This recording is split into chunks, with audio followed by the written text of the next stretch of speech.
ਸਰਵੇਸ਼ ਕੌਸ਼ਲ ਜੀ ਇਰੀਗੇਸ਼ਨ ਘੁਟਾਲਾ ਹੁੰਦਾ ਹੈ, ਸਿੰਚਾਈ ਘੁਟਾਲਾ ਜਿਹੜਾ ਦੱਸਿਆ ਜਾ ਰਿਹਾ ਹੈ ਕਿ 1000 ਕਰੋੜ ਤੋਂ ਵੱਧ ਦਾ ਘੁਟਾਲਾ ਹੈ। ਵਿਜੀਲੈਂਸ ਬਿਊਰੋ ਨੇ ਉਹਨਾਂ ਨੂੰ 9 ਜਨਵਰੀ ਨੂੰ ਤਲਬ ਕਰ ਲਿਆ। ਪਹਿਲੀ ਵਾਰੀ ਹੋਇਆ ਜੀ ਕੋਈ ਚੀਫ ਸੈਕਟਰੀ ਦਾ ਲੈਵਲ ਦਾ ਅਧਿਕਾਰੀ ਜਿਹਨੂੰ ਵਿਜੀਲੈਂਸ ਨੇ ਸਮਨ ਕੀਤਾ। ਰਾਜਸਥਾਨ ਚ ਅਸ਼ੋਕ ਗਹਿਲੋਤ ਮੁੱਖ ਮੰਤਰੀ ਨੇ, ਬਿਲਕੁਲ। ਕਾਂਗਰਸ ਦੀ ਸਰਕਾਰ ਹੈ, ਉੱਥੇ ਐਂਟੀ ਕਰਪਸ਼ਨ ਬਿਊਰੋ ਦੇ ਇੱਕ ਅਧਿਕਾਰੀ ਆਂਦੇ ਆ, ਉਹ ਕਹਿੰਦੇ ਵੀ ਹੁਣ ਜਿੰਨਾ ਚਿਰ ਇਹ ਆਰੋਪ ਸਿੱਧ ਨਹੀਂ ਹੋਣਗੇ ਉਹਨਾਂ ਚਿਰ ਮੀਡੀਆ ਨੂੰ ਕੋਈ ਵੀ ਜਾਣਕਾਰੀ ਨਹੀਂ ਦਿੱਤੀ ਜਾਏਗੀ।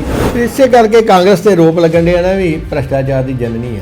ਜੀ ਭ੍ਰਿਸ਼ਟਾਚਾਰ ਜਿਹੜਾ ਸਭ ਤੋਂ ਵੇਲੇ ਕਾਂਗਰਸ ਸਰਕਾਰਾਂ 'ਚ ਹੋਇਆ। ਜੀ ਪੰਜਾਬ ਦੇ ਗਵਰਨਰ ਬਨਵਾਰੀ ਲਾਲ ਪੁਰੋਹਿਤ ਨੇ ਪੰਜਾਬ ਦੇ 350 ਅਧਿਕਾਰੀਆਂ ਨੂੰ ਚਿੱਠੀ ਲਿਖਤੀ ਹੈ ਤੇ ਕਿਹਾ ਵੀ ਲੋਕਾਂ ਨੂੰ ਸਾਫ਼ ਤੇ ਪਾਰਦਰਸ਼ੀ ਤੇ ਭ੍ਰਿਸ਼ਟਾਚਾਰ ਮੁਕਤ ਸ਼ਾਸਨ ਦੇਣ ਵਾਸਤੇ ਉਹ ਸਾਰੇ ਦੇ ਸਾਰੇ ਆ ਵੀ ਹੁਣ ਠੀਕ ਕੰਮ ਕਰਨਾ ਸ਼ੁਰੂ ਕਰ ਦੇਣ। ਉਹਨਾਂ ਕਿਹਾ ਵੀ ਮੈਂ ਚਾਹੁੰਦਾ ਵੀ ਪ੍ਰਸ਼ਾਸਨ ਜਿਹੜਾ ਪੂਰਨ ਪਾਰਦਰਸ਼ਤਾ ਸੁਨਿਸ਼ਚਿਤ ਕਰੇ ਜੀ ਤੇ ਆਪਣੇ ਥੱਲੇ ਦੇ ਅਧਿਕਾਰੀਆਂ ਨੂੰ ਵੀ ਦੱਸੋ ਇਹ ਵਾਲੀ ਗੱਲ ਕਿ ਰਿਸ਼ਵਤ ਨਹੀਂ ਲੈਣੀ।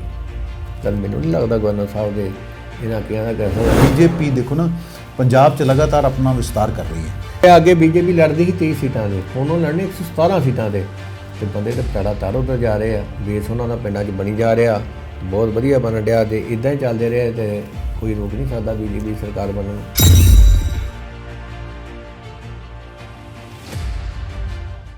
ਸਤਿ ਸ਼੍ਰੀ ਅਕਾਲ, ਨਮਸਕਾਰ, ਮੈਂ ਹਾਂ ਦੀਪਕ ਭੰਡਾਰੀ ਤੇ ਤੁਸੀਂ ਦੇਖ ਰਹੇ ਹੋ D4U ਨਿਊਜ਼। ਸਾਡੇ ਵਿਸ਼ੇਸ਼ ਪ੍ਰੋਗਰਾਮ ਖਰੀਆਂ ਖਰੀਆਂ 'ਚ ਤੁਹਾਡਾ ਸਵਾਗਤ ਹੈ। ਪੰਜਾਬ ਦੇ ਕਦੀ ਸਭ ਤੋਂ ਵੱਡੇ ਅਧਿਕਾਰੀ ਰਹਿ ਚੁੱਕੇ ਉਹਨਾਂ ਨੂੰ ਵਿਜੀਲੈਂਸ ਵੱਲੋਂ ਤਲਬ ਕਰ ਲਿੱਤਾ ਗਿਆ। ਇੱਕ ਇਰੀਗੇਸ਼ਨ ਘੁਟਾਲਾ ਆਇਆ ਸੀ, ਉਹਦੇ ਵਿੱਚ ਉਹਨਾਂ ਦਾ ਨਾਂ ਸਾਹਮਣੇ ਆਇਆ ਸੀਗਾ। ਪ੍ਰਧਾਨ ਮੰਤਰੀ ਦਾ ਕਾਫਿਲਾ ਤੁਹਾਨੂੰ ਯਾਦ ਹੋਣਾ ਹੈ 5 ਜਨਵਰੀ ਅੱਜ ਦੇ ਦਿਨ ਹੀ 1 ਸਾਲ ਪਹਿਲੇ 5 ਜਨਵਰੀ 2022 ਨੂੰ ਫਿਰੋਜ਼ਪੁਰ ਮੋਗਾ ਮਾਰਗ ਦੇ ਵਿੱਚ ਰੁਕ ਜਾਂਦਾ ਹੈ। 20 ਮਿੰਟ ਤੱਕ ਕਾਫਲਾ ਰੁਕਿਆ ਰਹਿੰਦਾ ਹੈ, ਕਈ ਕਮੇਟੀਆਂ ਬਣਦੀਆਂ। ਉਦੋਂ ਜਾਂਦੇ ਜਾਂਦੇ ਪ੍ਰਧਾਨ ਮੰਤਰੀ ਇਹ ਟਿੱਪਣੀ ਕਰਕੇ ਜਾਂਦੇ ਨੇ ਕਿ ਆਪਣੇ ਮੁੱਖ ਮੰਤਰੀ ਨੂੰ ਕਹਿ ਦੇਣਾ ਕਿ ਮੈਂ ਜਿੰਦਾ ਵਾਪਸ ਜਾ ਰਹਾ ਹੂੰ। ਹਾਲਾਂਕਿ ਇਹ ਸਾਹਮਣੇ ਨਹੀਂ ਆਇਆ ਉਹ ਇਹ ਟਿੱਪਣੀ ਉਹਨਾਂ ਨੇ ਕਿਹਦੇ ਸਾਹਮਣੇ ਤੇ ਕਿਹੜੇ ਅਫਸਰ ਨੂੰ ਕੀਤੀ ਸੀ। ਕਈ ਕਮੇਟੀਆਂ ਬਣੀਆਂ, ਉਸ ਜਾਂਚ ਦਾ ਆਖਿਰਕਾਰ ਕੀ ਨਤੀਜਾ ਨਿਕਲਿਆ ਤੇ ਵੀ ਗੱਲਬਾਤ ਕਰਾਂਗੇ। ਹਰਿਆਣਾ ਦੇ ਵਿੱਚ ਵਿਜੀਲੈਂਸ ਬਿਊਰੋ ਨੇ ਇੱਕ ਵੱਡਾ ਫੈਸਲਾ ਲਿਆ ਕਿ ਜਿੰਨੇ ਵੀ ਹੁਣ ਭ੍ਰਿਸ਼ਟ ਅਧਿਕਾਰੀ ਹੋਣਗੇ ਉਹਨਾਂ ਦੀਆਂ ਜਾਇਦਾਦਾਂ ਨੂੰ ਸੀਲ ਕਰ ਲਿੱਤਾ ਜਾਏਗਾ। ਵੀ ਇਹ ਨਹੀਂ ਵੀ ਮਾਮਲੇ ਦੀ ਲੀਪਾਪੋਤੀ ਕਰਤੀ ਜਾਏਗੀ ਤੇ ਉੱਥੇ ਸਰਕਾਰ ਆ ਬੀਜੇਪੀ ਦੀ। ਤੇ ਦੂਜੇ ਪਾਸੇ ਗੱਲ ਕਰੀਏ ਰਾਜਸਥਾਨ ਜਿੱਥੇ ਕਿ ਕਾਂਗਰਸ ਦੀ ਸਰਕਾਰ ਹੈ, ਉੱਥੇ ਐਂਟੀ ਕਰਪਸ਼ਨ ਬਿਊਰੋ ਵੱਲੋਂ ਇੱਕ ਅਜੀਬ ਫਰਮਾਨ ਜਾਰੀ ਕੀਤਾ ਗਿਆ ਤੇ ਇਹ ਕਿਹਾ ਗਿਆ ਕਿ ਹੁਣ ਜਿਹੜੇ ਵੀ ਜਦੋਂ ਕੋਈ ਬੰਦਾ ਫੜਿਆ ਜਾਏਗਾ, ਜਦੋਂ ਤੱਕ ਉਹਦੇ ਤੇ ਆਰੋਪ ਸਿੱਧ ਨਹੀਂ ਹੁੰਦੇ ਉਹਦੇ ਬਾਰੇ ਮੀਡੀਆ ਨੂੰ ਜਾਣਕਾਰੀ ਨਹੀਂ ਦਿੱਤੀ ਜਾਏਗੀ। ਪੰਜਾਬ ਦੇ ਗਵਰਨਰ ਬਨਵਾਰੀ ਲਾਲ ਪੁਰੋਹਿਤ ਨੇ ਇੱਕ ਵਾਰ ਫਿਰ ਪੰਜਾਬ ਦੇ ਵੱਡੇ ਅਧਿਕਾਰੀਆਂ ਨੂੰ ਚਿੱਠੀ ਲਿਖੀ ਹੈ ਤੇ ਆਖਿਆ ਕਿ ਸਾਫ਼ ਪਾਰਦਰਸ਼ੀ ਤੇ ਭ੍ਰਿਸ਼ਟਾਚਾਰ ਮੁਕਤ ਜਿਹੜਾ ਉਹ ਸ਼ਾਸਨ ਦੇਣਾ ਹੈ, ਕਿਉਂਕਿ ਪ੍ਰਧਾਨ ਮੰਤਰੀ ਨਰਿੰਦਰ ਮੋਦੀ ਦਾ ਇਹੋ ਸੁਪਨਾ ਹੈ ਕਿ ਲੋਕਾਂ ਨੂੰ ਸਾਫ਼ ਸੁਥਰੀ ਸਰਕਾਰ ਦਿੱਤੀ ਜਾਏ ਤੇ ਭ੍ਰਿਸ਼ਟਾਚਾਰ ਮੁਕਤ ਭਾਰਤ ਬਣਾਇਆ ਜਾਏ। ਮੁੱਖ ਮੰਤਰੀ ਭਗਵੰਤ ਮਾਨ ਤੇ ਹਰਿਆਣਾ ਦੇ ਮੁੱਖ ਮੰਤਰੀ ਮਨੋਹਰ ਲਾਲ ਖੱਟਰ ਦੇ ਵਿੱਚ ਕੱਲ ਬੈਠਕ ਹੁੰਦੀ ਹੈ ਪਾਣੀ ਦੇ ਮੁੱਦੇ ਨੂੰ ਲੈ ਕੇ। ਪੰਜਾਬ ਦੇ ਪਾਣੀ ਦਾ ਜਿਹੜਾ ਮੁੱਦਾ ਹੈ, ਮਸਲਾ ਹੈ, ਇਹ ਗੰਭੀਰ ਮੁੱਦਾ ਹੈ। ਕੱਲ ਭਗਵੰਤ ਮਾਨ ਨੇ ਉੱਥੇ ਪੰਜਾਬ ਦੇ ਪਾਣੀਆਂ ਦਾ ਪੱਖ ਬੜੇ ਸੁਚੱਜੇ ਢੰਗ ਨਾਲ ਰੱਖਿਆ ਤੇ ਉਹਨਾਂ ਦੇ ਨਾਲ ਕੁਝ ਅਧਿਕਾਰੀ ਵੀ ਮੌਜੂਦ ਸਨ। ਹੁਣ ਇੱਕ ਵਾਰੀ ਫਿਰ ਪ੍ਰਾਈਵੇਟ ਹਸਪਤਾਲ ਜਿਹੜੇ ਕਿ ਆਯੁਸ਼ਮਾਨ ਦੇ ਤਹਿਤ ਮਰੀਜ਼ਾਂ ਦਾ ਇਲਾਜ ਕਰਦੇ ਨੇ ਉਹਨਾਂ ਦੀਆਂ ਅੱਖਾਂ ਦੇ ਵਿੱਚ ਫਿਰ ਚਮਕ ਆ ਗਈ ਹੈ। ਸਾਰੀਆਂ ਖਬਰਾਂ ਨੂੰ ਲੈ ਕੇ ਗੱਲਬਾਤ ਕਰਾਂਗੇ ਤੁਹਾਡੇ ਨਾਲ ਤੇ ਸਾਡੇ ਨਾਲ ਹਮੇਸ਼ਾ ਤਰ੍ਹਾਂ ਸਾਡੇ ਐਕਸਪਰਟ ਰਾਕੇਸ਼ ਸ਼ਰਮਾ ਜੀ, ਨਮਸਕਾਰ ਜੀ। ਨਮਸਕਾਰ ਭੰਡਾਰੀ ਸਾਹਿਬ, ਤੁਹਾਡਾ ਸਵਾਗਤ ਹੈ ਸ਼ਰਮਾ ਜੀ। ਧੰਨਵਾਦ ਜੀ।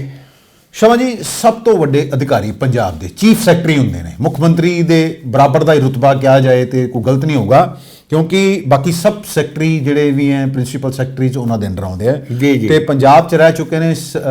ਜਦੋਂ ਕੈਪਟਨ ਸਰਕਾਰ ਸੀਗੀ ਸਰਵੇਸ਼ ਕੌਸ਼ਲ ਜੀ ਇਰੀਗੇਸ਼ਨ ਘੁਟਾਲਾ ਹੁੰਦਾ ਹੈ, ਸਿੰਚਾਈ ਘੁਟਾਲਾ ਜਿਹੜਾ ਦੱਸਿਆ ਜਾ ਰਿਹਾ ਕਿ 1000 ਕਰੋੜ ਤੋਂ ਵੱਧ ਦਾ ਘੁਟਾਲਾ ਹੈ। ਵਿਜੀਲੈਂਸ ਬਿਊਰੋ ਨੇ ਉਹਨਾਂ ਨੂੰ 9 ਜਨਵਰੀ ਨੂੰ ਤਲਬ ਕਰ ਲਿਆ। ਭੰਡਾਰੀ ਸਾਹਿਬ, ਇਹ ਸਿੰਚਾਈ ਘਟਾਲਾ 1000 ਕਰੋੜ ਰੁਪਏ ਤੋਂ ਵੱਧ ਜੀ ਮਲਟੀ ਕਰੋੜ ਸਕੈਮ ਸੀ ਇਹ ਜੀ ਘਟਾਲਾ ਸੀ। ਇਹ 'ਚ 2 ਅਕਾਲੀ ਮੰਤਰੀਆਂ ਦੇ ਨਾਂ ਆਏ ਜੀ, ਸਰਦਾਰ ਜਨਮੇਜਾ ਸਿੰਘ ਜੀ ਸ਼ੇਖੋ ਤੇ ਸ਼ਰਨਜੀਤ ਸਿੰਘ ਢਿੱਲੋਂ ਜੀ, ਤੇ 3 IAS ਅਫਸਰਾਂ ਦੇ ਨਾਂ ਆਏ ਜੀ, KVS ਸਿੱਧੂ, ਕਾਹਨ ਸਿੰਘ ਪੰਨੂ ਤੇ ਸਭ ਤੋਂ ਪਾਵਰਫੁਲ ਸਰਵੇਸ਼ ਕੌਸ਼ਲ। ਇਹ ਪਹਿਲੀ ਵਾਰੀ ਹੋਇਆ ਜੀ, ਕੋਈ ਚੀਫ ਸੈਕਟਰੀ ਦਾ ਲੈਵਲ ਦਾ ਅਧਿਕਾਰੀ ਜਿਹਨੂੰ ਵਿਜੀਲੈਂਸ ਨੇ ਸਮਨ ਕੀਤਾ। ਜੀ। ਇਹ ਵੇਖੋ ਪਹਿਲਾਂ ਲੈਟਰ ਕੱਢਦੇ ਸੀ, ਇਹ ਬਾਹਰ ਹੋਣ ਕਰਕੇ ਪੇਸ਼ ਨਹੀਂ ਹੋਏ। ਇਹਨਾਂ ਦੀ LOC ਵੀ ਜਾਰੀ ਹੋਈ, ਕੋਰਟ 'ਚ ਕੇਸ ਵੀ ਇਹਨਾਂ ਕੀਤੇ, LOC ਜਿਹੜੀ ਟਾਈ ਜਾਵੇ। ਇਹ ਵਾਪਸ ਆ ਗਏ ਇਹਨਾਂ ਨੇ ਪੱਤਰ ਲਿਖਤਾ ਕਿ ਚੀਫ ਡਾਇਰੈਕਟਰ ਵਿਜੀਲੈਂਸ ਨੂੰ ਵੀ ਸੱਦੋ, ਮੈਨੂੰ ਕੀ ਸੱਦਣਾ ਪੁੱਛਣਾ ਜੀ। ਮੇਰਾ ਤਾਂ ਨਾਂ ਹੀ ਨਹੀਂ ਹੈਗਾ ਕੇਸ ਦੇ ਵਿੱਚ, ਇਹ ਤਾਂ ਬਾਅਦ 'ਚ ਪਾਇਆ ਗਿਆ ਵਿੱਚ ਹੈਗਾ। ਤੇ ਮੈਨੂੰ ਡੇਟ ਦਿਓ, ਥਾਂ ਦੱਸੋ, ਕਿੰਨੇ ਵਜੇ ਆਵਾਂ, ਮੈਂ ਆਊਂਗਾ। ਵਿਜੀਲੈਂਸ ਤੇ ਆਪਣੇ ਹਿਸਾਬ ਨਾਲ ਸਦਨਾ, ਵਿਜੀਲੈਂਸ ਵੇਲੀ ਥੋੜਾ। ਹੁਣ ਤੇ ਚੀਫ ਸੈਕਟਰੀ ਸਾਹਿਬ ਕਾ ਚੀਫ ਸੈਕਟਰੀ ਨਹੀਂ ਨਾ ਹੈਗੇ, ਜੋ ਚੀਫ ਸੈਕਟਰੀ ਬੜੀ ਚਮਦੀਆਂ ਚਲਾਈਆਂ ਨਾ, ਬਹੁਤ ਵਧੀਆ। ਇੱਕ ਗੱਲ ਇਹਨਾਂ ਦੀ ਕੈਪਟਨ ਦੀ, ਇਹਨਾਂ ਤੋਂ ਬਿਨਾਂ ਤੁਹਾਨੂੰ ਫਿਰ ਇੱਕ ਹੋਰ ਗੱਲ ਦੱਸਣ ਦੀ ਗੱਲ ਆ, ਇਹ ਸਿੰਚਾਈ ਵਿਭਾਗ ਦੇ ਵੀ ਪ੍ਰਿੰਸੀਪਲ ਸੈਕਟਰੀ ਰਹਿ ਚੁੱਕੇ ਆ। ਜਦੋਂ ਭਾਪੇ ਨੂੰ ਠੇਕੇ ਮਿਲਦੇ ਸੀ ਨਾ, ਗੁਰਿੰਦਰ ਭਾਪੇ ਨੂੰ, ਉਦੋਂ ਇਹ ਪ੍ਰਿੰਸੀਪਲ ਸੈਕਟਰੀ ਇੱਥੇ ਇਰੀਗੇਸ਼ਨ 'ਚ ਵੀ ਰਹਿ ਚੁੱਕੇ ਆ। ਤੇ ਸ਼ਾਇਦ ਜਦੋਂ ਇਹ ਚੀਫ ਸੈਕਟਰੀ ਹੈ ਨਾ, ਉਦੋਂ ਉਹਨਾਂ ਕੋਲ ਐਡੀਸ਼ਨਲ ਚਾਰਜ ਵੀ ਰਿਹਾ ਉਹਦਾ, ਉਸ ਸੇਮ ਡਿਪਾਰਟਮੈਂਟ ਦਾ। ਹਾਂ, ਹੋ ਸਕਦਾ ਜੀ, ਹੋ ਸਕਦਾ। ਇਹਨਾਂ ਦੀ ਉਹਦੇ ਨਾਲ ਬਹੁਤ ਵਧੀਆ ਗੱਲਬਾਤ ਸੀ। ਤੇ ਤੁਹਾਨੂੰ ਪਤਾ ਇਹਦੇ ਵਿੱਚ ਜਨਮੇਜਾ ਸਿੰਘ ਸੇਖੋਂ ਜੀ ਨੇ ਬਾਦਲਾਂ ਨੂੰ ਵੀ ਵਿੱਚ ਵਸਾ ਲਿਆ। ਉਹ ਕਹਿੰਦੇ ਵੀ ਤੁਸੀਂ ਕਿਉਂ ਡਿਗਿੰਗ ਮਸ਼ੀਨਾਂ ਲੈ ਕੇ ਦਿੱਤੀਆਂ ਉਹਨਾਂ ਨੂੰ ਜੀ। ਜਦੋਂ ਇੱਕ ਬੰਦੇ ਨੂੰ ਆਪਾਂ ਠੇਕਾ ਦੇ ਦਈਏ, ਸਮਾਨ ਤੇ ਉਹਨਾਂ ਲਿਆਣਾ ਨਾ ਆਪਣਾ ਘਰੋਂ। ਜਦੋਂ ਆਵਾਂ ਹਲਵਾਈ ਨੂੰ ਦੇ ਦਿੰਦੇ ਆ ਠੇਕਾ ਇੱਕ 50 ਗਰਾਂ ਦਾ, ਤੇ ਭਾਂਡੇ ਭੁੰਡੇ ਤੇ ਹਲਵਾਈ ਲਿਆਂਦਾ, ਲੇਬਰ ਉਹ ਲਿਆਂਦਾ, ਅਸੀਂ ਥੋੜਾ ਪ੍ਰੋਵਾਈਡ ਕਰਨੀ ਹੁੰਦੀ ਆ। ਉਹ ਆਂਦੇ ਜੀ ਮੈਨੂੰ ਤੇ ਪਤਾ ਨਹੀਂ, ਬਾਦਲ ਸਰਕਾਰ ਦੇ ਜੋ ਹੁਕਮ ਸੀ ਮੈਂ ਤੇ ਉਹ ਲਾਗੂ ਕਰਾਤੇ।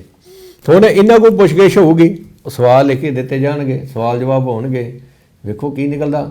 ਆਰੋਪ ਸਿੱਧ ਹੁੰਦੇ ਆ ਕਿ ਨਹੀਂ ਹੁੰਦੇ। ਆਰੋਪ ਤੇ ਇਹ ਵੀ ਗੁਰਿੰਦਰ ਭਾਪੇ ਨੇ ਠੇਕੇਦਾਰ ਲੈਣ ਦੇ ਵਿੱਚ ਉਹਨਾਂ ਨੂੰ ਕਰੋੜਾਂ ਰੁਪਏ ਕਮਿਸ਼ਨ ਦਿੱਤੀ ਹੈ, ਰਿਸ਼ਵਤ ਦਿੱਤੀ ਕਰੋੜਾਂ ਰੁਪਏ।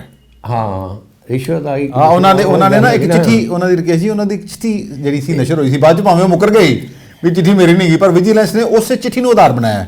ਤੇ ਤੁਸੀਂ ਦੇਖੋ ਨਾ, ਪਹਿਲੇ ਤੇ ਚਿੱਠੀ ਲਿਖਦੇ ਸੀ ਤੇ ਹੁਣ ਕਹਿੰਦੇ ਵੀ ਉਹਨਾਂ ਨੇ ਮਾਨ ਰੱਖਿਆ ਵੀ ਵਿਜੀਲੈਂਸ ਨੇ ਇਹਨਾਂ ਦਾ ਵੀ ਸਾਬਕਾ ਚੀਫ ਸੈਕਟਰੀ ਰਹੇ, ਉਹਨਾਂ ਨੇ ਇਹਨਾਂ ਦੀ ਗੱਲ ਮੰਨ ਲਈ ਹੈ ਤੇ 9 ਤਰੀਕ ਨੂੰ ਪੇਸ਼ ਹੋਣਾ। ਜਿਹੜੇ ਰਿਸ਼ਵਤ ਲੈਣ ਅਧਿਕਾਰੀ ਨਾ, ਭੰਡਾਰੀ ਸਾਹਿਬ ਨੇ ਰਿਸ਼ਵਤ ਦਾ ਨਾਮ ਪਾਤਾ ਸ਼ੁਕਰਾਨਾ।